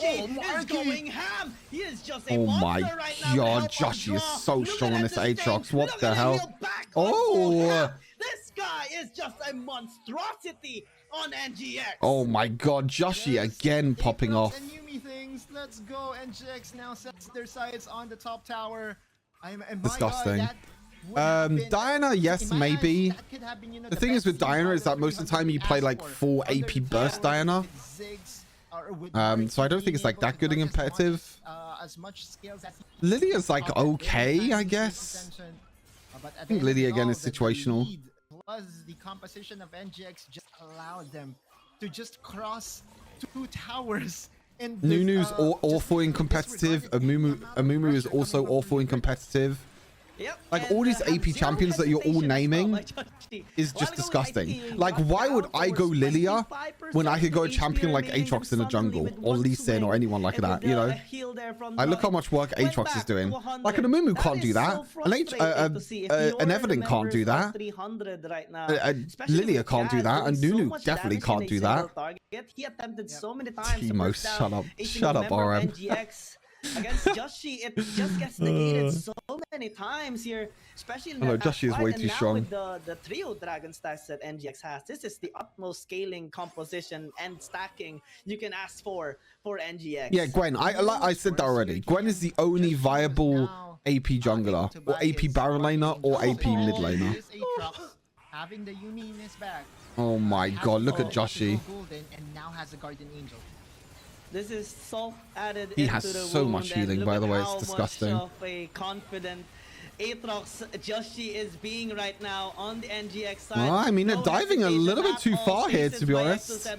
You can only do so much with this Marky's ulti damage. Doing a lot though onto Aaron. Forces him into a great 2 for 1 trade for NGX.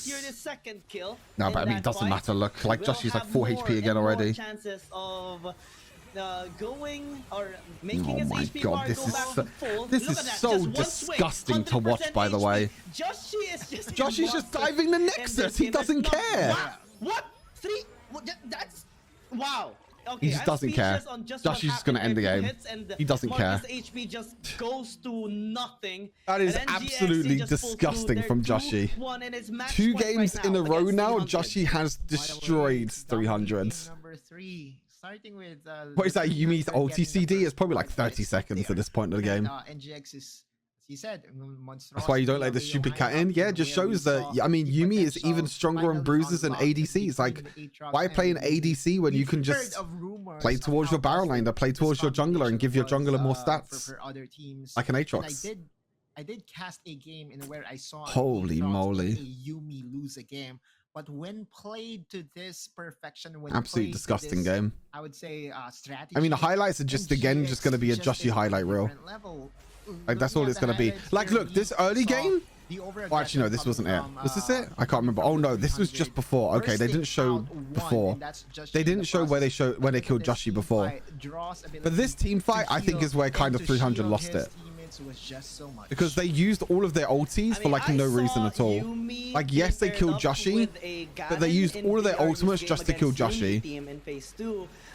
And because they used all their ultimates to kill Joshi, like they're just useless. Out of this world, man. Also, ARAM's damage is disgusting as well. With the Aatrox pick and the NGX being but again, so creative as a team, this is look at this. What they need to continue. Early aggression again in the bot lane. And they even maintain their they just swap lanes this time. The game, ganking here and there, despite the efforts of 300, especially by Chaz, Helios, and Tatsuri. I mean, 300 tried to respond, but as well. Plus Marky, like they traded a tier 1 tower there for a tier 2 tower, which is not worth it.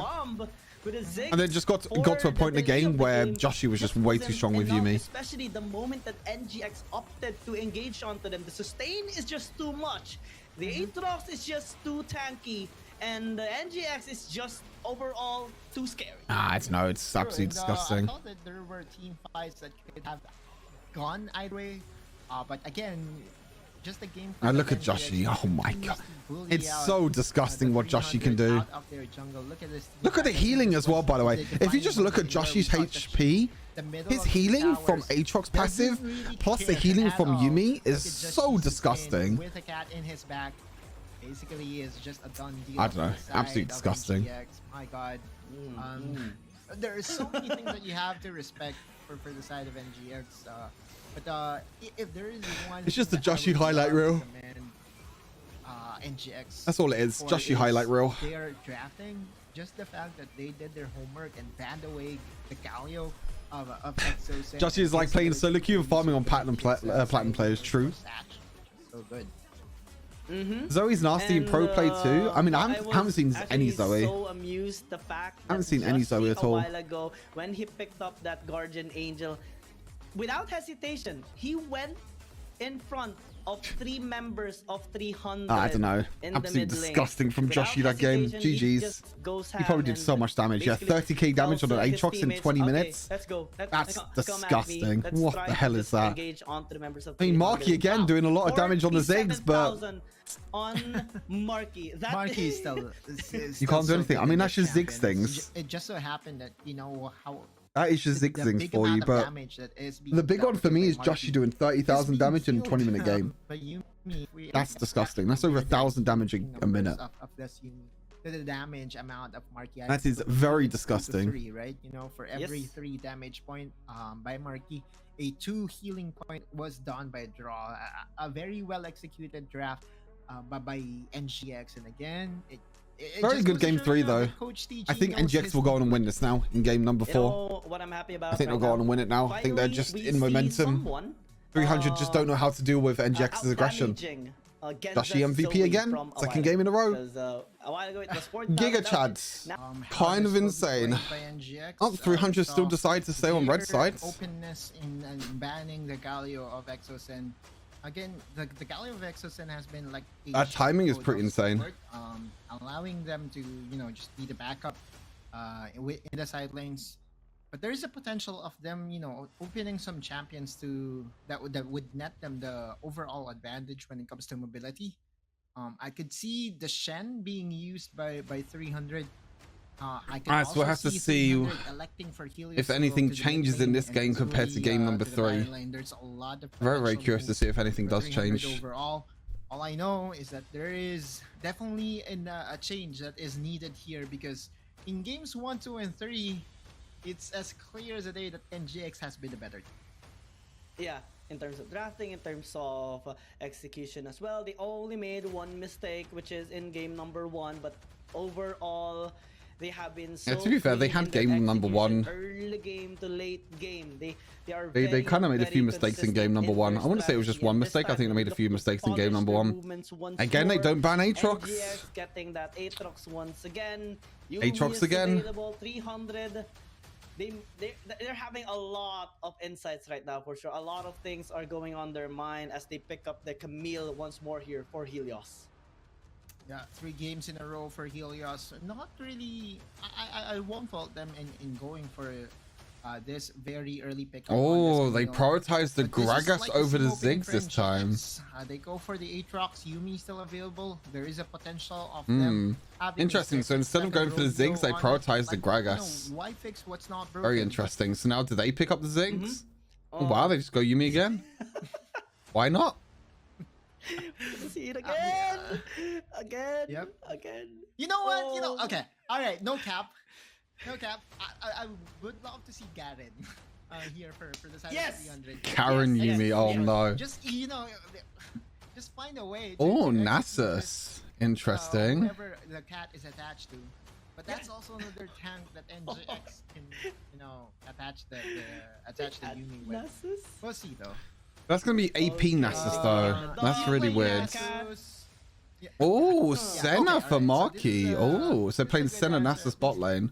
That's scaling marksman. I actually want them to go for a more sustained DPS. Try to match the extended teamfight prowess of I'm trying to think now, because this is probably gonna be, I guess it's just gonna be Nasus against Galio bot lane, but it's gonna be AP Nasus bot lane, most likely. And then you'll probably see Senna roaming and also Yuumi roaming to the top side. Against NGX, at least deal a significant amount of damage onto Hyde and Korban, Corky Band. Well, unless this is was it ARAM that played Nasus mid yesterday? Not only lots of anti-healing items, but also I can't remember if it was ARAM. There was a player that played Nasus mid yesterday, but I can't remember who it was. Maybe it wasn't. Oh no, I think it was G2. G2 played it yesterday. Good respect on the Lee Sin still of Joshi, so they're still keeping track of that. And NGX do not want any cyclones and the quick burst around with the Kazakhs. They ban those champions as well. Yeah. The Wukong is an ARAM champion though, right? Oh, Riven, okay. He's been banned Kazakhs. Chaz has not been able to play Kazakhs this entire series. It's kind of sad. It was G2? I was G2, okay. I couldn't remember what team it was. I know there was the team yesterday played Nasus mid. I don't think it will happen this game for NGX, but... So Jack's top lane, which means it's going to be Aatrox jungle. Doesn't seem like so. So now it's most likely mid lane for ARAM. So no mid laner just yet here for NGX. It's gonna be a Joshi Aatrox once more as they do pick up. Okay, Renekton. So Renekton mid then, I guess. Will attempt to. I mean, who the hell do you attach to if you're Yuumi? You have so many options as a Yuumi. I mean, obviously it's not the Nasus. It's like Jax is insane, Renekton's insane, Aatrox is insane. Oh, Lilia. First time we are gonna be seeing the Lilia. Actually, Lydia's pretty damn good against this comp. I mean, I said that Lilia was very situational as an AP jungler, but this is one of the situations where Lilia works very, very well because you're against 4 melee champions, which means that Lilia could just easily run around, use her abilities, sleep everyone. It's actually a really, really good Lilia game. This is the problem when you have so many melee champions. Look at the champions of NGX. They are all so beefy. They're also tanky. I know that the Jax isn't really known to be a tank, but once you put up 4 top lane champions on 4 different roles. Yep, that's pretty much Wild Rift for you. As well. Like I said, it's just AD champions being dominated topside. I like that we're seeing Chaz on Lilia though. Very, very interested to see if this changes things up. In this clash against Nigma Galaxy. Let's see as we head down into the Rift. Game number 4 is gonna be looking interesting here, as both teams does have quite a bit of scaling on their side. The Jax, the Aatrox, Very interested. the Nasus, Oh yeah, Cam. Sorry, Senna, I forgot Cam. Lilia, Camille, or even the Riven. I didn't do prediction. Maybe. Wait, quick. We'll quickly start prediction now. We'll do 2-minute prediction now. No one reminded me about prediction. 2-minute prediction. It's NGX. Go. 2-minute prediction. Sorry, I forgot to move Cam as well. I keep forgetting to move Cam. They will be very. Wait, so they lane swapped. Like there's champions that are so passive, like the Nasus one. They lane swapped. Just look at them. So the Nasus is now in the top lane, and Jax is bot lane in the 1 versus 2. 1v1 between Aaron and Tatsuri continues. This is so weird. All right, we'll see. This is just so weird. And again, I just remember that. I love seeing Lilia jungler. What is this? Conqueror Lilia jungler? Jungle, sorry. He's jungler. saying that, you know what?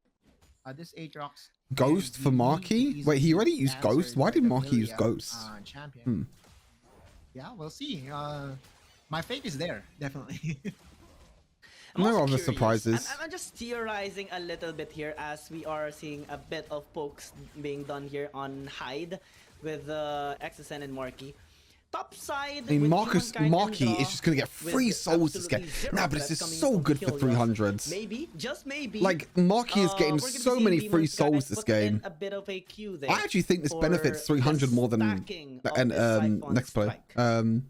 Next play. Nah, that's maybe. Nigma Galaxy, sorry.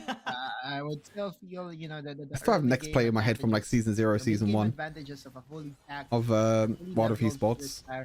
Will outweigh the damage potential of, you know, this action prowess of. Okay, Marky's going up into the top lane now.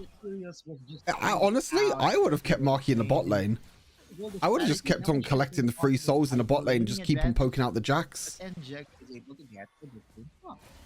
Honestly, like Marky was getting so much free, so many free stacks. Quite a bit of a life steal, and Yuumi provides so much healing.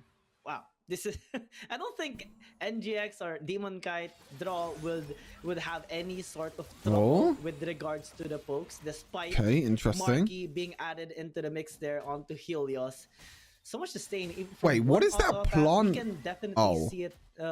His HP. I was gonna say, what is that plant in the top lane? But it was Lilia's E. She is in the vicinity and might opt to draw the members of 300 in. And I was wondering what that flower was in the top bush, but I realized it was Lilia E from base. No, just she falls back, so Helios is Marky with a support item? Yeah, I mean, that's normal. When you're playing fasting Senna, Senna's not taking the farm. And you get a lot more souls from playing fasting Senna. So Marky having the support item is correct. It's possible that, yeah, they can out sustain the damage being it's the correct thing to do. Here by 300, but look at the, you know, looking at the way things have started here. Finally, at least 300 will go through. The game is a very dead. Oh, right Tatsuri. Okay. Aaron did not take a good trade there. Yeah, Aaron as well this time is having. I don't know if it's Aaron or Aaron at this point. I'm pretty sure it's Aaron, but you know. No heavy engage happening just yet here for both mid laners. No casualty. Just she is in the vicinity, just guiding again, just like on Demon Kite earlier on top side. He does want to provide protection for the team. Oh, 300, grouping up okay, I like this. 300 now with the aggression. Oh my god, they're not going to kill him, are they? Oh, nice, they are. And they kill Yumi. Oh, they traded 1 for 1 though, that's bad. Oh no, oh no, that's so bad. That's so bad for 300s. I like the early aggression. I like the 300 ones making the plays now, but that tower dive was not good. Exorcism flashed way too late as well. That's kind of unlucky. Was not able to combine with Hyde in time to give some heals, and you know a Yuumi without anyone to attach to is basically a defenseless Yuumi. So yeah, 300 kind of unlucky. Very aggressive. Pre-5 minutes, this is what we're talking about. Be it NGX, be it 300, they will find a way to kill someone. Yeah. I mean, I like it though. I like it from 300. A little bit of adaptation. They're the ones trying to play aggressive. And the reason why they played aggressive is because there was such a huge wave in bot lane. And they just wanted to deny Jax a bunch of minions, which I guess they did in the end. although they should. I mean, it's Nigma Galaxy, for Christ's sake. NGX always finds a way to be aggressive in the early game. Now it does pose a threat on this Rift Herald. Again, NGX does love to accelerate things in the early game, and with this, it's going to provide a lot of gold here. God, Chaz is taking forever to take this dragon. With some scaling with the Infernal Drake. NGX, they need, I mean, they are going to be getting at least a couple of plays there on the top side tower. Yeah, and this is 300 suffering. Wow, they actually get... Wait, did they get first tower without using Rift Heralds? I think they actually got first tower without using Rift Herald. That's pretty big. That means they can use Rift Herald mid lane if they want to. Yeah, look, they're rotating mid lane now. Yeah, look, they're going to use Rift Herald mid lane. This is really, really good. Oh, wait a minute. Exocet being left alone here in the mid lane. Yeah, they spawned Rift Herald as well since they did get the tower already in the top side. Oh, it's so low. I actually think one of the demolished procs didn't pop off or didn't proc. They would have got that mid lane tower as well. I mean, still, that's so many plates though over to NGX. They're about 1,000 gold lead because of the tower platings. Mid lane gold lead. I mean, look at jungle again. 1,000 gold lead in jungle. It's disgusting. Scaling is going to be a problem here against NGX because 300, yeah, they have the Lilia, but Jax is a Jax in the late game, man. It can do so much, and even in the series you watch and you casted with G10 earlier, the Jax did tremendous amount of damage mid to late game. That is something that Hyde can actually, or theoretically, what Hyde can do later on in this game. Well, true. There are two types of Jax. Nasa's 2 items completed now, Fimbulwinter and the Rylai's. Or I should say Winter's Approach. He gets upgraded into the Fimbulwinter.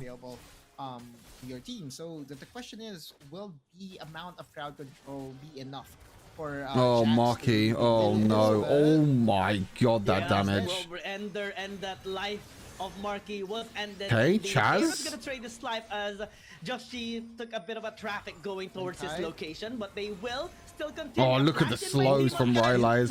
Strike as well. That is a lot of commitment from Nigma Galaxy. You can see how much Chaz is doing actually. Oh, dodge. Oh my god, Chaz was kind of like a beast there. You can see the power of Lilia though against the melee comps. Like Lilia has so much movement speed because of her passive that she could just run around and keep using her abilities. Looks to respond accordingly. Hey, what's up, Basic? Nah, he backs away instead. It was still so even though, Young. Again, this might be the closest. I understand what the purpose is of Yuumi Nasus. So what they do in competitive play with Nasus is they basically build him AP. So his wave clear is absolutely insane when you max your third ability. Then you just go Rylai's for the insane team-wide slow. And then on top of the slow that you have with your third ability, you have the slow with your second ability. And also when you get your Fimbulwinter fully upgraded, you get shield. So you're basically a frontline tank that slows constantly all the time, and you're basically unkillable. So you're basically an unkillable frontline tank that gets a bunch of shields, and also you just have insane teamfight control. Oh, here comes the tower dive again, maybe. Oh, they could catch Joshi here though. Ulti, that's pretty nice. Aaron's here though. Sleepy time. Oh my god, yeah, this is what Nasus does. He's just slowing everyone. Look, he's just unkillable, he's just slowing them all here. Oh, 300, it was so close. I mean, they all ran into a Yuumi ultimate. I think that was the problem. They all completely ran into a Yuumi ultimate. I think they should have just backed off as soon as they saw Yuumi ulti. Because it's so difficult to engage on top of the Yuumi ulti, and that's what they did. And then because Aaron was there, Helios died. Undying slow demon Nasus. Exactly. I mean, that's basically what Nasus is. Oh, okay. Aaron a little bit over aggressive there. They got second Rift Herald. I mean, this is kind of going to be the same as game number 1. I mean, 300 needs to get anti-heal on every single member. It's still starting to become, you know, a theme. Which they pretty much have. Looks like the better team. They've got anti-heal on 4 members. Yeah. But to be fair, I don't think that's going to be enough. Because you got a healing from Aatrox's ulti and also just his passive. And you also have the healing from Yuumi as well. Allowed once again, especially that it's just way too much to deal with. Got the Aatrox in their first pick, and now, I mean, even you said a while ago you wanted a Garen. That is how obnoxious this combination is, and I'm also in line with that. I wanted to see a Garen as well, but ARAM is doing really well with the Renekton too. Yeah, it's more of, you know, the Garen not with the Yuumi, but Garen against the Yuumi, just to provide that, you know, killing blow, the Mushroom Justice execution. Oh, yeah. That's what I wanted, at least in this game, because basically what's happening right now is that she's just being allowed to heal again and again, right? With the Garen, I guess, you know, in theory, I think Nigma Galaxy might be able to take this game again. And again, pose the threat of that execute. True. But it's not here. Oh, so Aaron, a little bit core. Try to look for something that's not here. 300 with the tools that they have right now, they haven't proven as of yet that they can stand. Okay, 300 maybe could take triple dragons this game. They're gonna lose top lane tower for it. Maybe Joshi could steal. Centered around the heels of Yuumi is just too much to handle for them. 300 though wants this. Oh, I got stolen. Oh, so bad for 300. That's so bad for 300. I feel like their win condition was triple Drake. Oh, that's so bad. It doesn't seem like a bad thing, but it's a really bad thing for 300. Like what you said, I feel like their win condition had to be triple Drake. And now they don't even have that win condition. I don't know how they win this game, honestly. Combination that's really running for his life, but will get pulled back there onto Joshi's hands. Okay, Demon Kai. Taking a bit of time. Oh my god, look how unkillable this Nasus is. And now here comes the boss with the draw. Oh my, look at the slows! Look at the slows! Like, Demon Kai is just unkillable! Once more, 300. Like, you have the slow from your third ability because of Rylai's, and you have the slow from Wither, your second ability. Like, he just couldn't even get close enough to auto attack or even land his W. Being unstoppable. 6,000 gold lead. A dragon stack and possibly I mean, I think this is over. On getting I think this is pretty over. And not just the Baron, but also what's happening here? the WRL Group okay.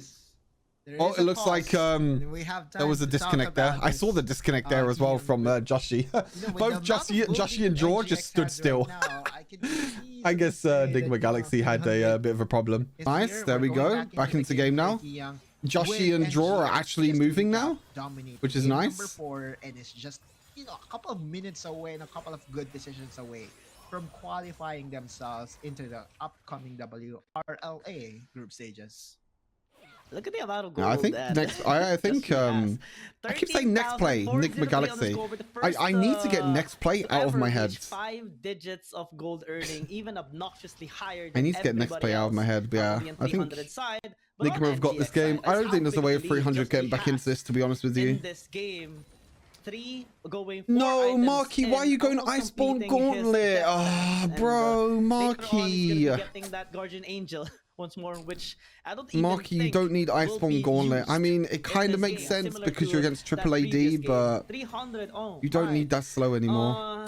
Okay, let's look into them right now. Look into their win conditions, because it's so blurry. I can't see any win conditions aside from a miracle late game power spike that they can have. Oh my god! Taken away like a Marky just got completely deleted. Is just going ham on them, taking this tower as a bonus, continuing on to the team fight. Just she is basically unkillable. Marky just got absolutely deleted. I think this might be GG right here, to be honest with you. Taking the life out of everybody. Chaz, the only member left inside. Yeah, I mean, in their base. Nigma Galaxy are just Giga Chads. Taking 2 towers simultaneously, and is even. They're gonna try and end the game here. Chaz needs to clear the minions.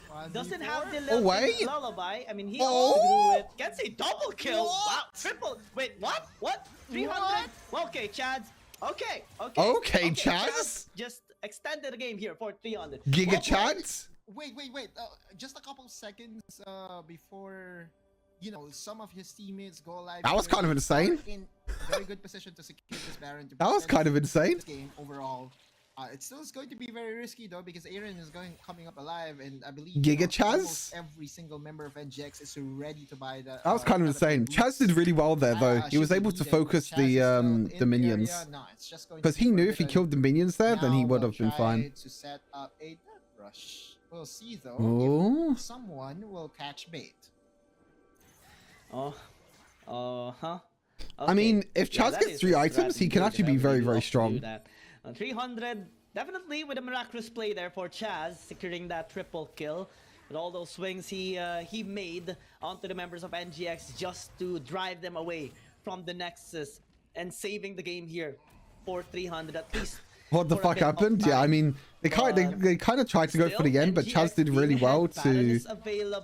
Oh, Tatsuri? Oh no. I think he's okay. Oh, Chaz is not okay though. Oh my god. But like Chaz knew they were all top lane. Chaz knew that they were all going to be top lane there, so why did they engage? To threaten them, they continue to march. Yeah, I mean, I don't know why Chaz went in. Hook shot away, but gets exhausted and slowed down. Like, if you're 300 there, just back off.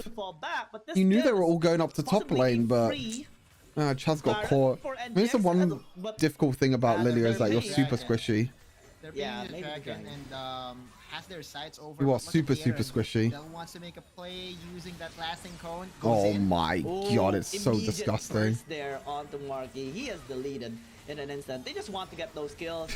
Marky can't play this fucking game. It's so impossible for Marky to play this game actually. Oh, Chaz gonna survive again? Gonna kill everyone? So one member down. Lifting Lullaby. Chaz. Can he be looking maybe? For that engage? Yeah, Chaz just dies. All the healing? Okay, Chaz. 1,000 gold, and Chaz has done it. Now the big okay, now they can take the dragon. Double kill by Chaz. Over aggression twice in a row now by NGX. Still chanting here in this game. Maybe just maybe. Okay, winnable. Starting to emerge here for 300. Yep. I mean, NGX are playing super over aggressive for no reason. Like, they could have just taken that tower dive in mid lane, taken the 2 kills, and just gone back, take the dragon, take the baron, and end the game. Chaz being allowed to dish out. I don't know why they keep trying to go for Nexus for. That's twice in a row now they tried to go for Nexus. Lilia is also a busted champion, so... Is Lilia broke? Game 5, please. Yeah. You have so many... I mean, Lilia's so good this game. I said it already. Like, I said it in Champ Selects. Lilia is insane against 4 melee champions. Riftmaker for the Exo Sustain. And he even asked the... wow, okay. You have the hat, the Rabadon's Death Cap already, and possibly more magic penetration to be purchased here by Chaz. Suddenly, the tremendous amount of gold lead that Joshi has is now pretty close to what Chaz has overall, just down 2,500 at the 18th minute mark. This is a tremendous amount of comeback that 3,800 actually has made in this game. Wow. And now NGX has basically bought... Okay, this is kind of scary now for NGX a little bit. Void Staff completed now for Chaz. Better the chances are for the... I mean, the problem is I think they're still so far behind. We all know this setup. Like, this Yuumi is just so scary. The Nexus still alive, and now with the first inhibitor that I'm going to cast to respawn in 30 seconds, there's a possibility of 300 to come back in this game. Chaz, though, in XSN has to be careful. Umbral chains. It's kind of close now. Why not Black Cleaver for Senna? I don't know. I don't know why Senna's not going Iceborne Gauntlet in this game. I mean, I don't know why Senna went Iceborne Gauntlet in this game. Wait a second. I mean, they can solo this. Going ham onto them, but a sneaky Baron being initiated here by Joshi. Oh, you gotta check it, man. You gotta check it. Here comes. Oh, inhibitor respawn. They do realize. Oh, they're making a cheesy inhibitor respawn bot lane. PogChamp on the mini screen. First inhibitor respawn I've seen in competitive. Now respawning here. Oh, we got burning towers in 6 minutes as well. Oh no, Helios. Okay, it's fine. Oh, wait, maybe they can catch Joshi here? In the vicinity. Joshi has to fall back. That is a complete 5 members of 300. Oh, here goes Joshi. Oh, we got rooted by Senna. NGX actually. Oh, Yumi's ulti though is going to be huge. Oh my god, it's disgusting. Now Gas is being used to at least this. Oh, this is disgusting from Joshi. So far in this fight, Tatsuri tries to fall back. Oh, Tatsuri! Joshi's 1 HP. Oh, he's dead. But now is opted to back away. Joshi is back alive. NGX is going ham. Joshi actually fell down. This is Helios is still alive. They have to fall back. Retreat. But 300 now will not let them Elder Drake fall back for the first time in this 20-minute game. Oh my god, I thought Nigma Galaxy were going to win that for a second. What is going on? Nigma Galaxy just completely throwing this game. Again, a miraculous team fight in their favor, forcing the hand. Like they're just over chasing over and over, time and time again. Like, why are you over chasing all the time? Again, it all started with Marquis being pounced upon. He did preemptively flashed, but just she going inside. Remember, I actually they're waiting. Very smart. Okay. They waited for Tatsuri to respawn. They wanted to make sure that the 5 very smart. Of 300 will have the buff. They waited for their teammates to they waited for Tatsuri to come back alive. Oh my god. Disaster? Yeah, complete disaster. Classic game. Holy moly. This game has and they want to had a bit of a turn now. This game is actually really close now. Elder Drake on the side of 300. This time they can go towards Baron now. NGX not only on a Baron fight, but any fight in general. 300. Wow, against all odds. And look at the gold. Now dead, flat even. 300 has. I mean, gold difference means nothing now. Everyone's pretty much has full items. Second biggest comeback.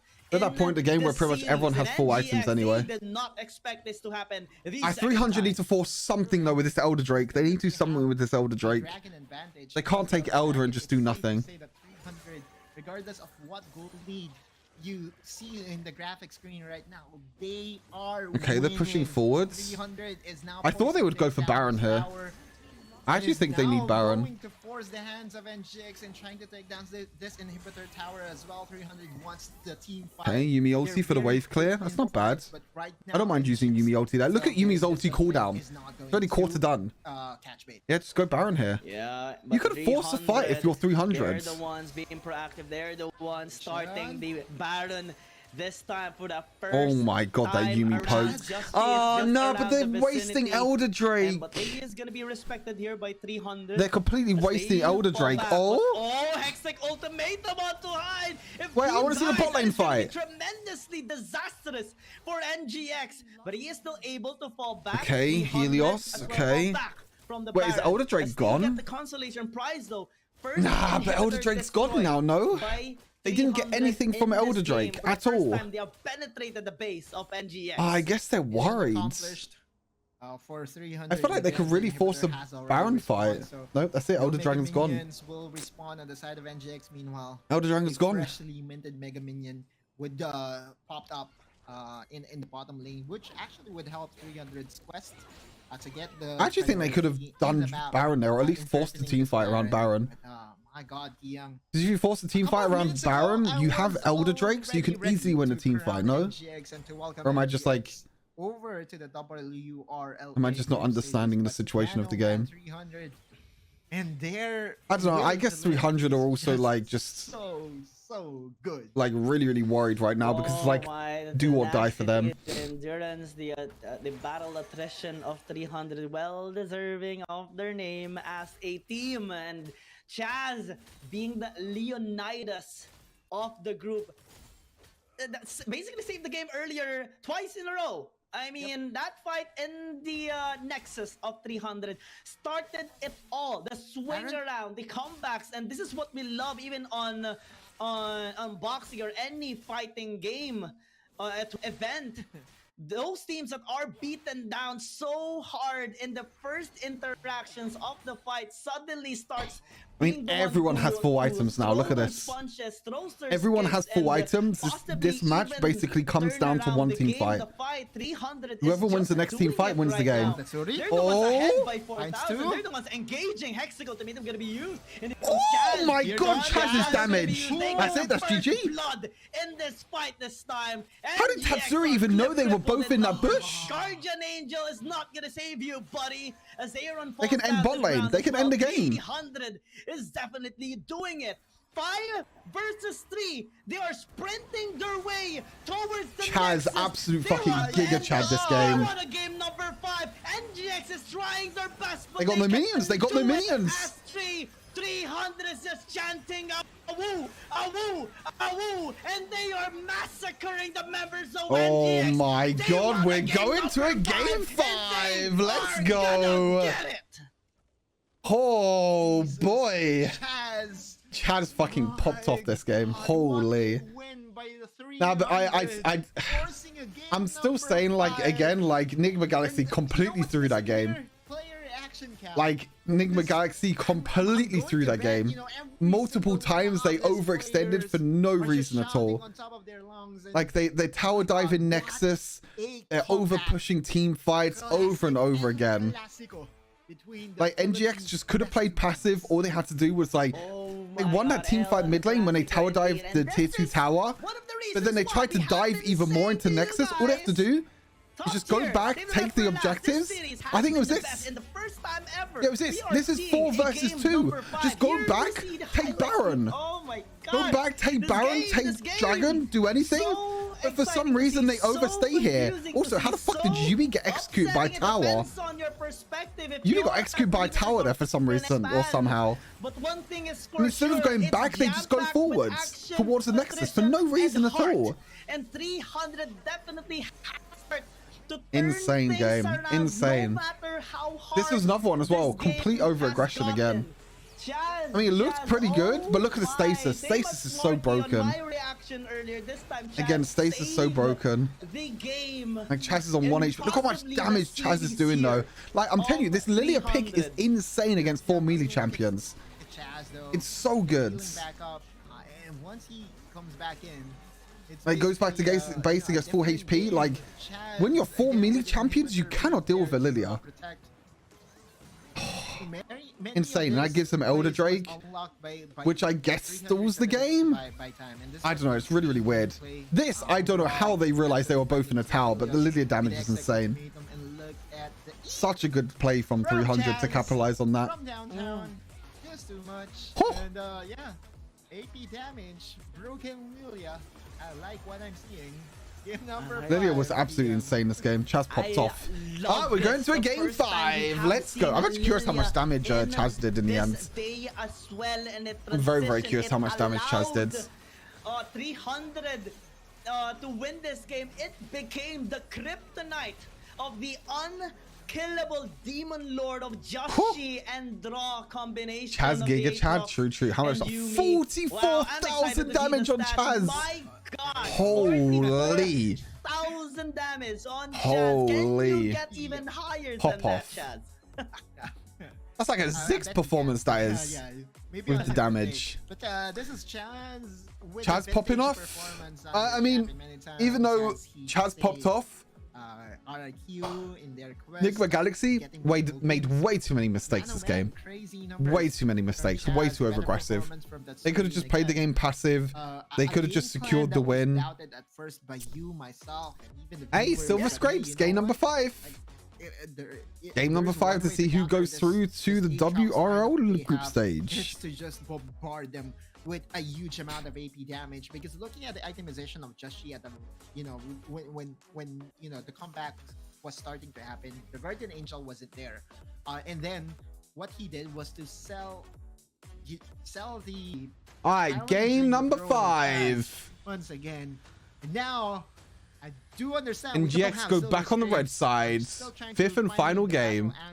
Dolly B is so good. Yeah. When I went to when I went to Singapore to cast icons, I tried Jollibee for the first time. Oh my god, it's so good. It's so good. It should be. There's a Jollibee in the UK, right? Yeah, there's one actually in central London. In Leicester Square. I need to go there at one point. The thing is, like, I don't know if I'm ever going to enjoy Jollibee as much as what I did in Singapore. You know, it's like, if I have ramen here, for example, I've had ramen in Japan, like that was amazing. If I have ramen here in the UK, it's just not the same. You know, it just doesn't have the same ingredients and everything. It just doesn't taste the same. Okay, 300 finally banned in the Yumi. So many respect being made here. Aatrox ban, Gwen ban, Fiora ban. These are very different bans for both teams. Final game in the series. Very different bans. Still going with what worked for them in their previous game. And team number 4, Helios, is back again for the fourth time in a row. Camille, first pick. Yep, and then removing right away. Okay, Galio, get rid of the Galio away from Exorcism. I like that. NGX is not willing. Helios always goes for Camille. The route of G2 Blacklist in where NGX goes open this champion to the side of Exosen. Riven, okay. Riven's still really high priority. NGX take away the Riven because Tatsuri was also very commendable in game number 4 on this champion. But yeah, I think much more than the Nigma Galaxy realized that they can't give Aatrox away. No Ziggs. Still, Camille's a pretty big pick though. Like, Helios has been really good on Camille. He's really consistent on Camille. Going to be the Karma, or maybe you know, Karma. So no Ziggs. Oh, Wukong priority for 300 this time. Possibly interesting. Something to opt for team fighting as well. Counter engage. And so many supplementary utilities here with the Karma against NGX. Full-on dive composition. So far, first 2 picks, they will pick up the Ziggs as well to add that big burst of a magic damage with the Mega Inferno Bomb. So now, looking at their picks, so Ziggs, side, okay. Their picks is also quite flexible. So I'm guessing Nigma Galaxy got to ban supports here. You just ban Rakan and so things can still Nautilus probably here, on their side. 300. Oh, Gragas, yeah, Gragas as well is another good one. Man, I'm still even having 300 probably ban Baron laners potentially. How like maybe Jax. I can't even think of a word maybe to mid laners, maybe like Zed as well. Zed could be another one that they could ban. Yeah. You know what? Lee Sin, yep, Lee Sin again. The Lilia performance by Chaz. Lilia again? 300, I'm not too sure if Lilia is going to be as good. Because you're against the Galio this time, which is a big counter to Lilia, especially his ulti. You're against the Ziggs as well that can easily poke you. Like I said, the reason why Lilia was so good in the previous game was because you're against 4 melee champions. So there's nothing really to deal with the Lilia. This game, I don't think it works as well. It is very much possible, right? I don't think they'll pick Lilia this game. You're against the Galio, you're against the Ziggs. I don't think they'll go for it again. They don't want just Chi to have his ads on the very. Thank you, Zeta, for the follow. Thank you, Dub, for the follow as well. Appreciate it. Thank you. So, yeah, the tables are really. Lee Sin got banned, yeah. Lee Sin got banned. Oh, Yone, they taken it away from Chaz. On the Yone. Yeah. Okay, is this gonna be Riven mid or Riven top lane? This is gonna be his 4th different champion to be used in this game. If ever, yeah, he is gonna be opting Zed. This time we'll get the Zed so here Chaz jungle for Chaz for and have Zed. that quick single target burst with a combination of the Camille. So kind of a good intention here. And what would be the support for them as well? Nautilus, okay. Arma Nautilus, okay. Yeah. Now for NGX, they need to find a champion that can bring the Serpent's Fang into play, because of the amount of shields that is available for the side. That's true. I mean, Yone could go Serpent's Fang. Being that you can find in the Serpent's Fang. And looking at the lineup of NGX, it does appear that there is going to be no one. I mean, the only champion that could really build Serpent's Fang. I mean, Riven could build it, Yone could build it. It's not optimal, but both of them champions can build it. I agree though, 300 do have a lot of shields. You have Karma shields. You have also shields as well. The extended team fights. The burst is there, however. You have a lot of healing as well. Like, you need anti-heal on the side of Nigma Galaxy. Will they sacrifice? Alright, who's gonna win, chat? Game number 5. Who's gonna win? Get your predictions in. I'm gonna do the predictions now. Have a lot of engage and bursting power. 300 Game number 5. Power with the Camille, with the Nautilus, even with the Karma. The prediction is up. Capability of this is going to be. I'm not too sure, Mary. Though, on team fights, I remember them saying that they were gonna do icon skins, or was it just a rumor? Maybe it's just a rumor. Rather, is designed for Nautilus anti-Yone, is that true? Yeah, it's true. Because when Yone jumps in, you actually have enough time to CC Yone before he jumps back to his shadow, and then you can easily one-shot him. Like, if Yone jumps into bot lane, if you're Exorcism, you just ulti, hook, auto-attack, and you chain CC for a long enough amount of time, where you'll be able to burst him down with Karma before he jumps back to his shadow. Nautilus is a really good pick against Yone. This time in the early game. We'll see. I'm just so excited, Gio. Can't wait for this game number 5 to commence. Whoever wins this basically deserves it, right? NGX has proven to be the better team overall. For games 1, 2, 3, and 4, I feel that NGX prepares more, or has the better preparation, has the better execution. Thank you, Ben Burham, for the follow. Appreciate it. Thank you. That's where. Hey, what's up, Grey Shocks? Hello. 300 wins these? Oh, I don't know. I feel like all 4 of these games, Nigma Galaxy should have won. Like, they should have easily won 3-0. Game 1, they kind of threw. Game 4, they definitely threw. Like, they had gold leads in both of them games, but they just played way too over-aggressive. We're always fond of the 300 do have a really, really good comp, to be fair. They do have a very good comp. I recall myself the live stream of SKT T1 against EDG under comeback, the 10,000. Okay, now it's gonna be Tatsuri. This is like an opposite matchup because last game was ARAM on Wukong and Tatsuri on Riven. So I wonder how this. I mean, Wukong is. Oh my god, ARAM's got level 2 already. Holy. ARAM and Tatsuri are again swinging blows at each other. Pretty standard for them, and. Yeah, this game is definitely pretty standard across the board. There's nothing too crazy. Are experiencing right now in the series. Oh, and now Tatsuri had to wait. I actually think Tatsuri would have won that. Ash has been burned here in the third. No joke. I actually think Tatsuri would have won that because ARAM was tanking so many minions. Wow, actually having a standard bot lane as well. I think it's the first time in a series where we're having a standard 2 versus 2 bot lane. With the Wukong getting the first blood, but my god, game, crazy. Tatsuri again struggling against ARAM. Just she's in the area, and so is Draw. Look at baby, this made laner. No, the hook Exorcism!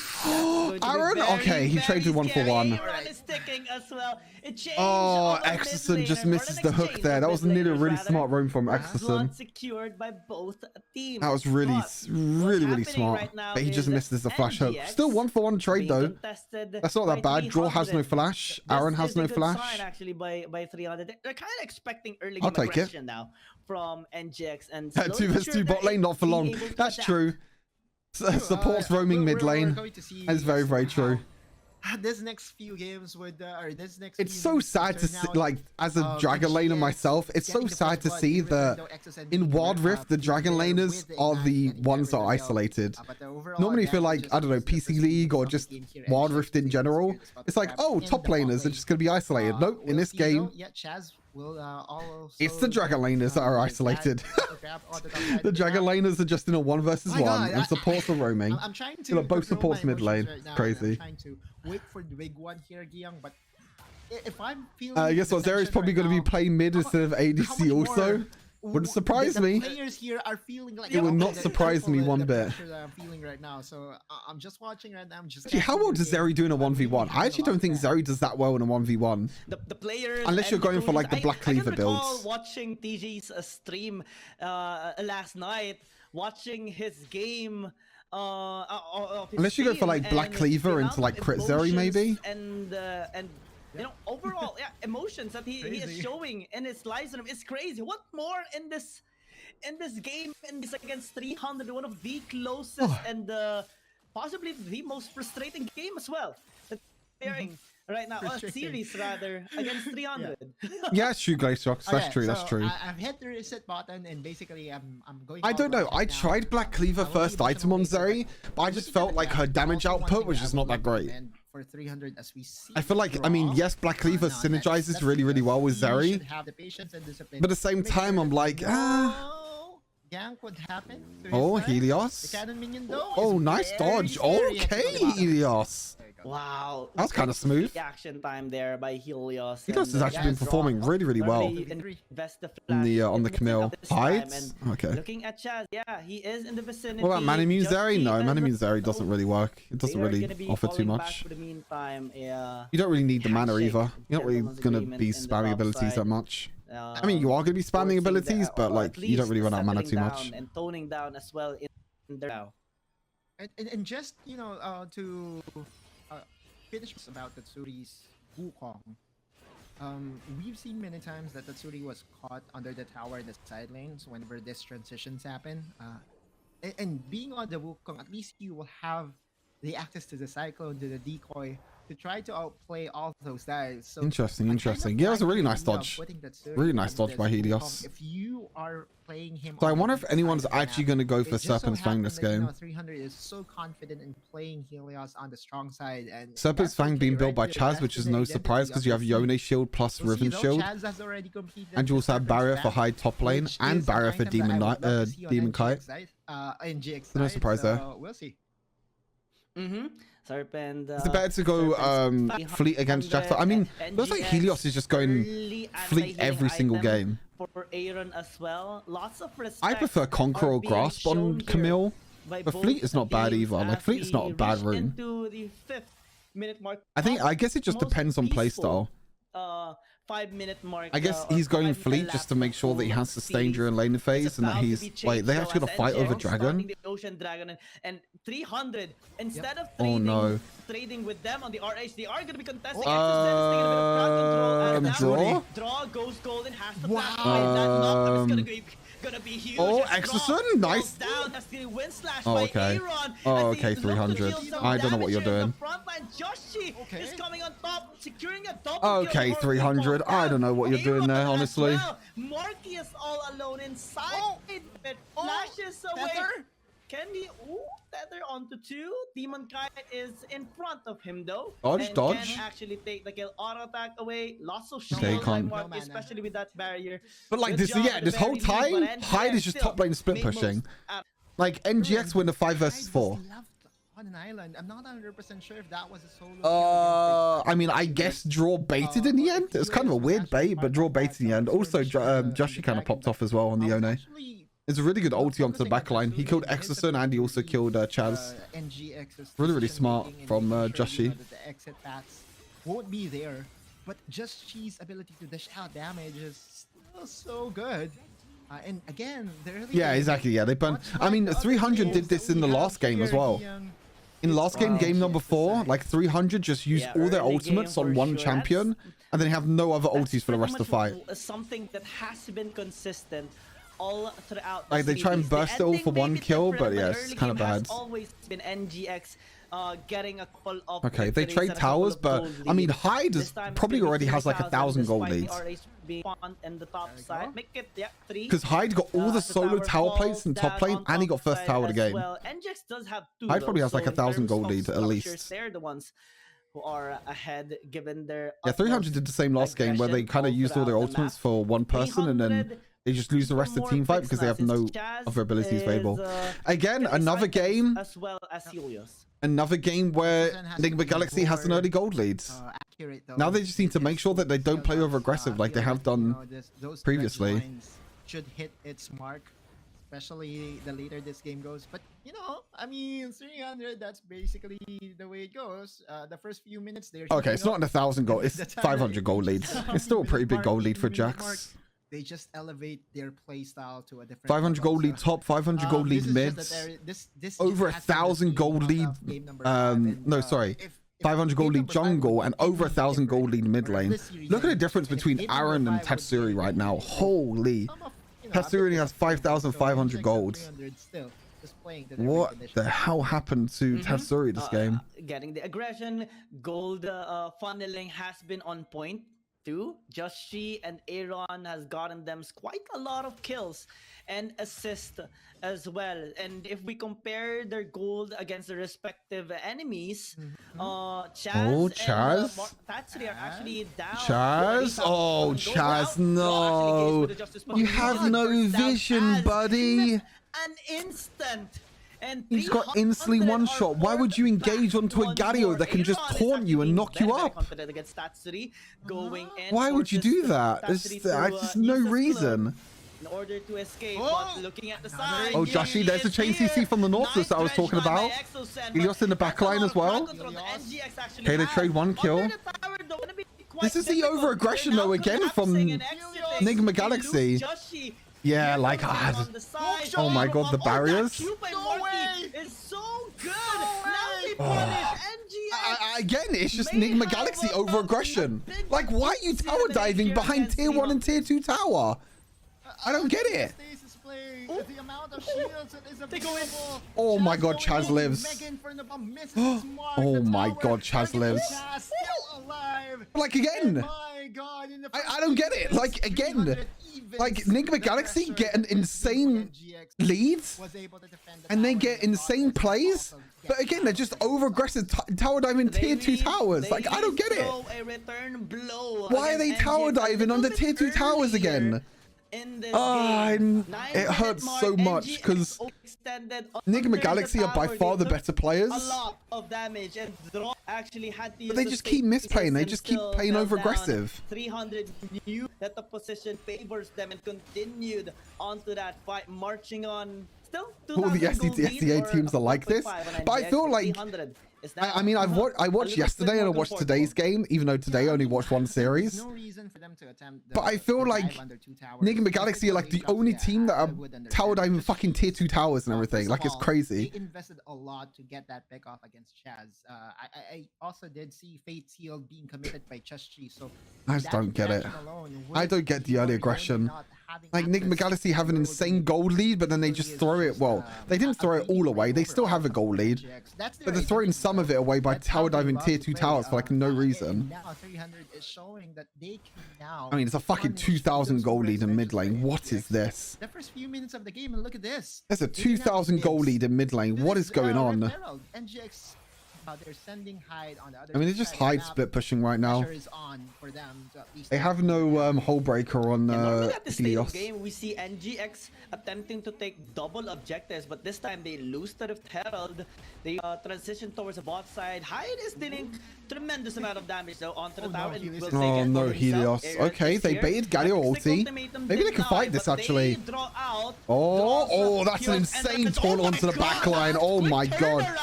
Wait, the TP though, they're turning this around. They're completely turning it around. And they turn onto them.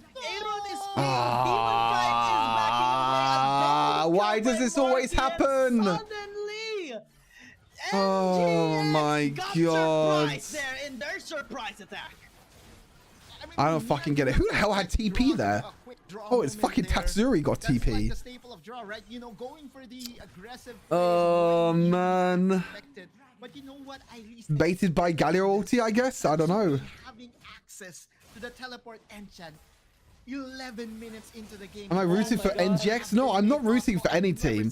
I mean, to be honest, if I want any of these two teams to win, it's 300 because I know the players because I met some of them icons. And I loved old RQ's roster. But the reason why I'm reacting like this is because Nigma Galaxy should have won this series like 3 games ago. Like, they should have easily won this series 3-0. They just making mistake after mistake after mistake over and over and over again. Like, game number 1, they had an early game goal lead, but they got Baron stolen away by Ziggs ulti, and they lost the game because of that. Because they lost to Elder Drake as well. Game number 4 as well, they lost. They had an insane early game goal lead. Again, they lost because they tower dived Nexus, and Chaz just popped off on Lilia. This game as well, another game with a 3,000 goal lead.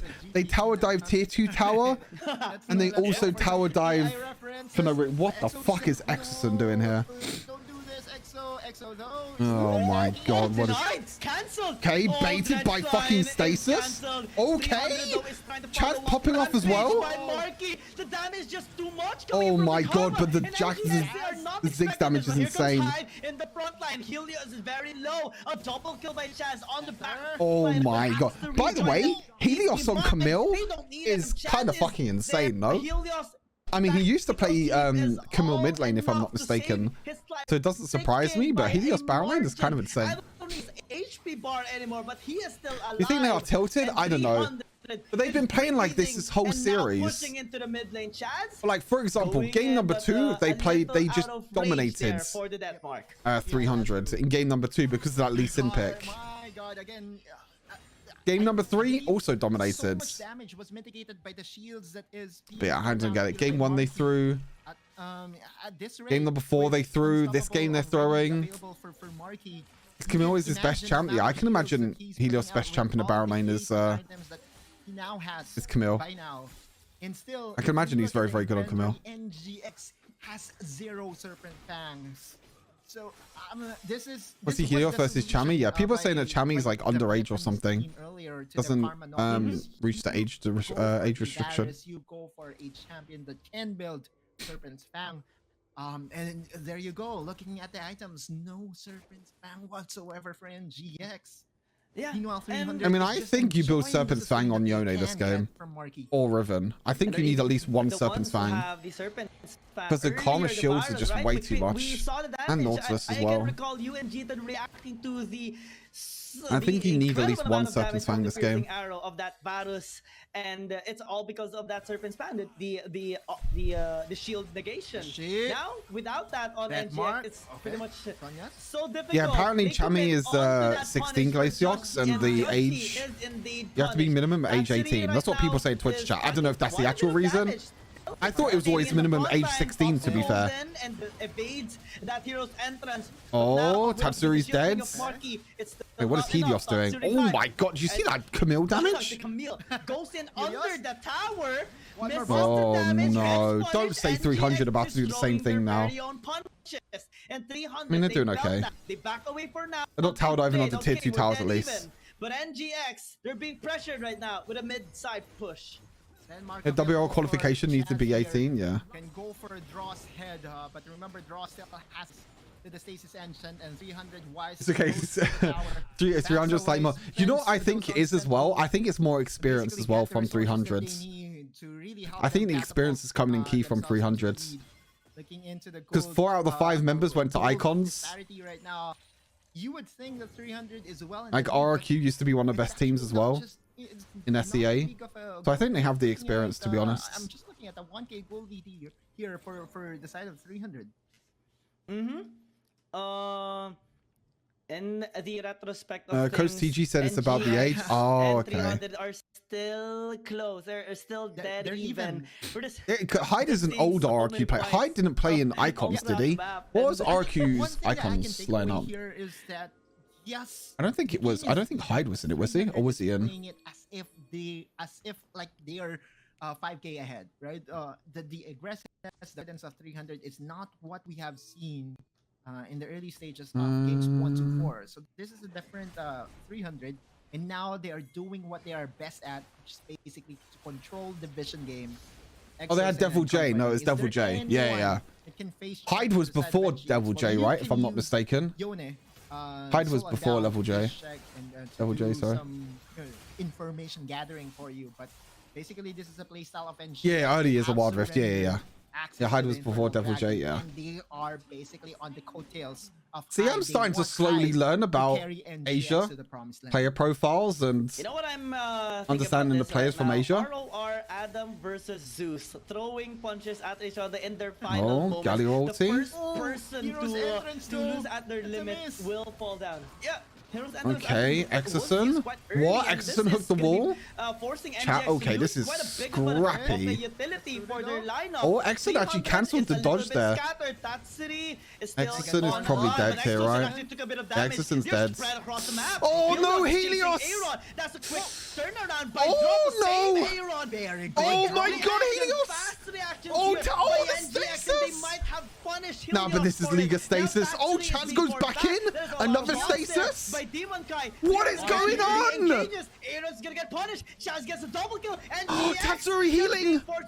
Oh my god. He goes right in. Demon kind of Maki.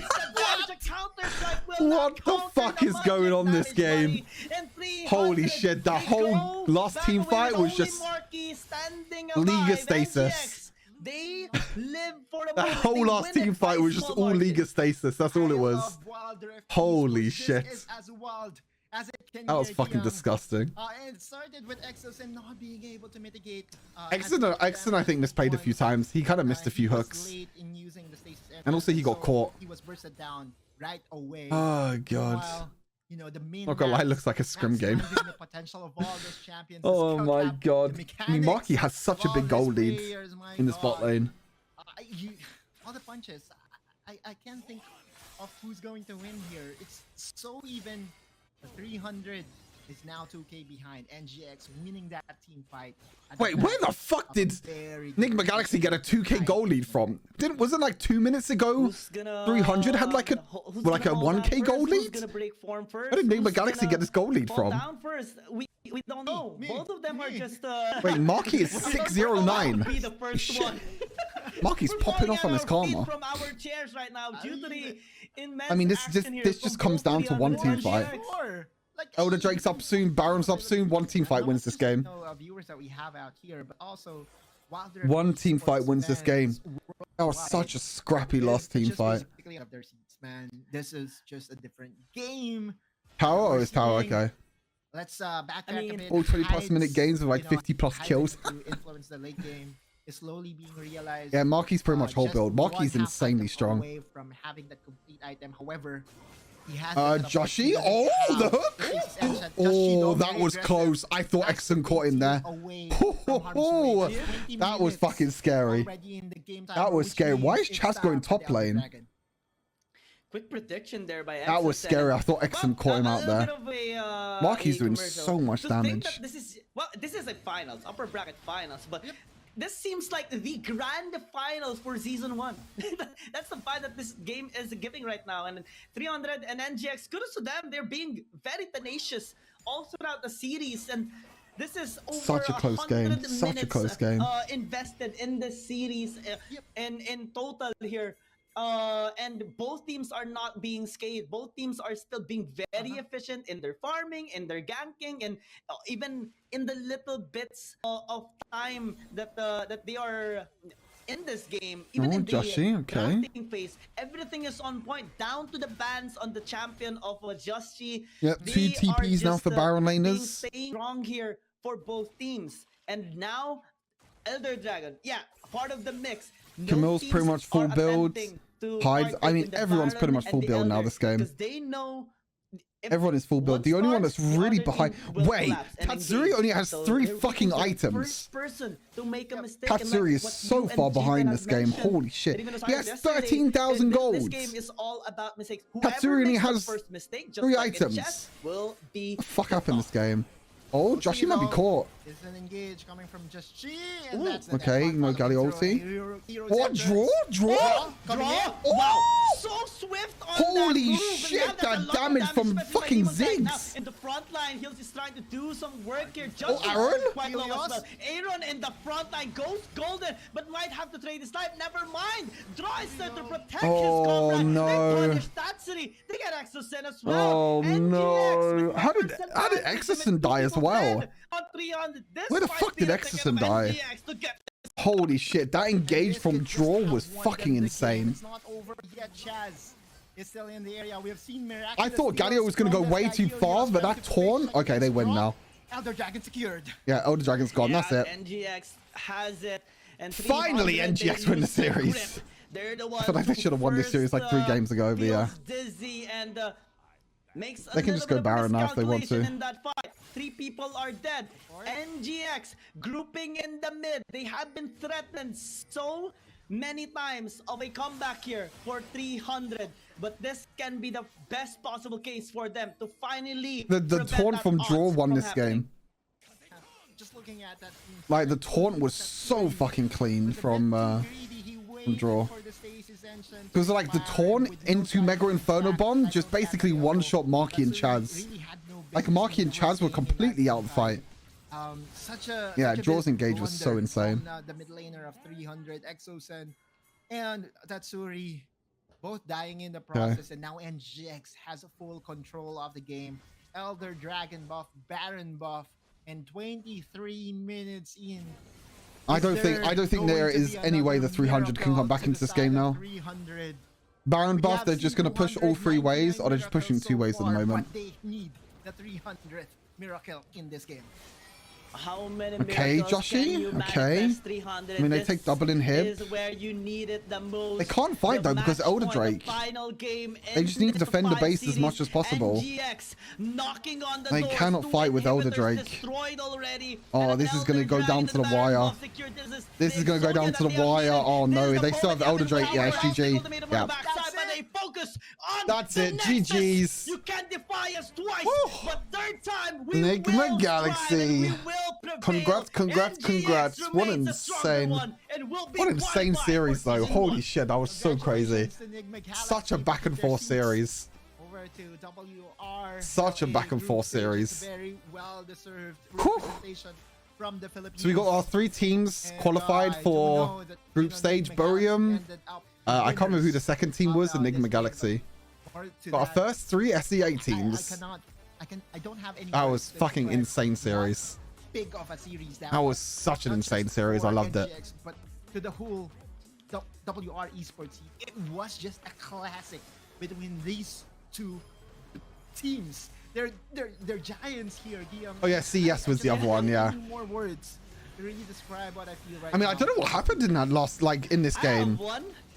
I honestly don't know what happened this game to Tatsuri. I don't know how he's so underfarmed that he only has 3 items. Incredible performance here by both of these teams. I don't even care about the result. I care That's about tomorrow, right? So tomorrow's going to be 300 against Fennel to see who's going to be the next team. I didn't realize Draw's Exchange Heroes was also really good, but Marky did so much. I mean, I just want to watch this last taunt again. It was so fucking good from Draw. Honestly, Draw carried this game just from that last taunt. Not this one. This one was just a fucking mess. I don't know what happened this fight. There's just way too much happening. I don't even know how ARAM survived on 1 HP. Last part of that game. Commendable effort still for Draw has Nimbus Cloak, right? I think Draw has Nimbus Cloak. So he gets the extra move speed.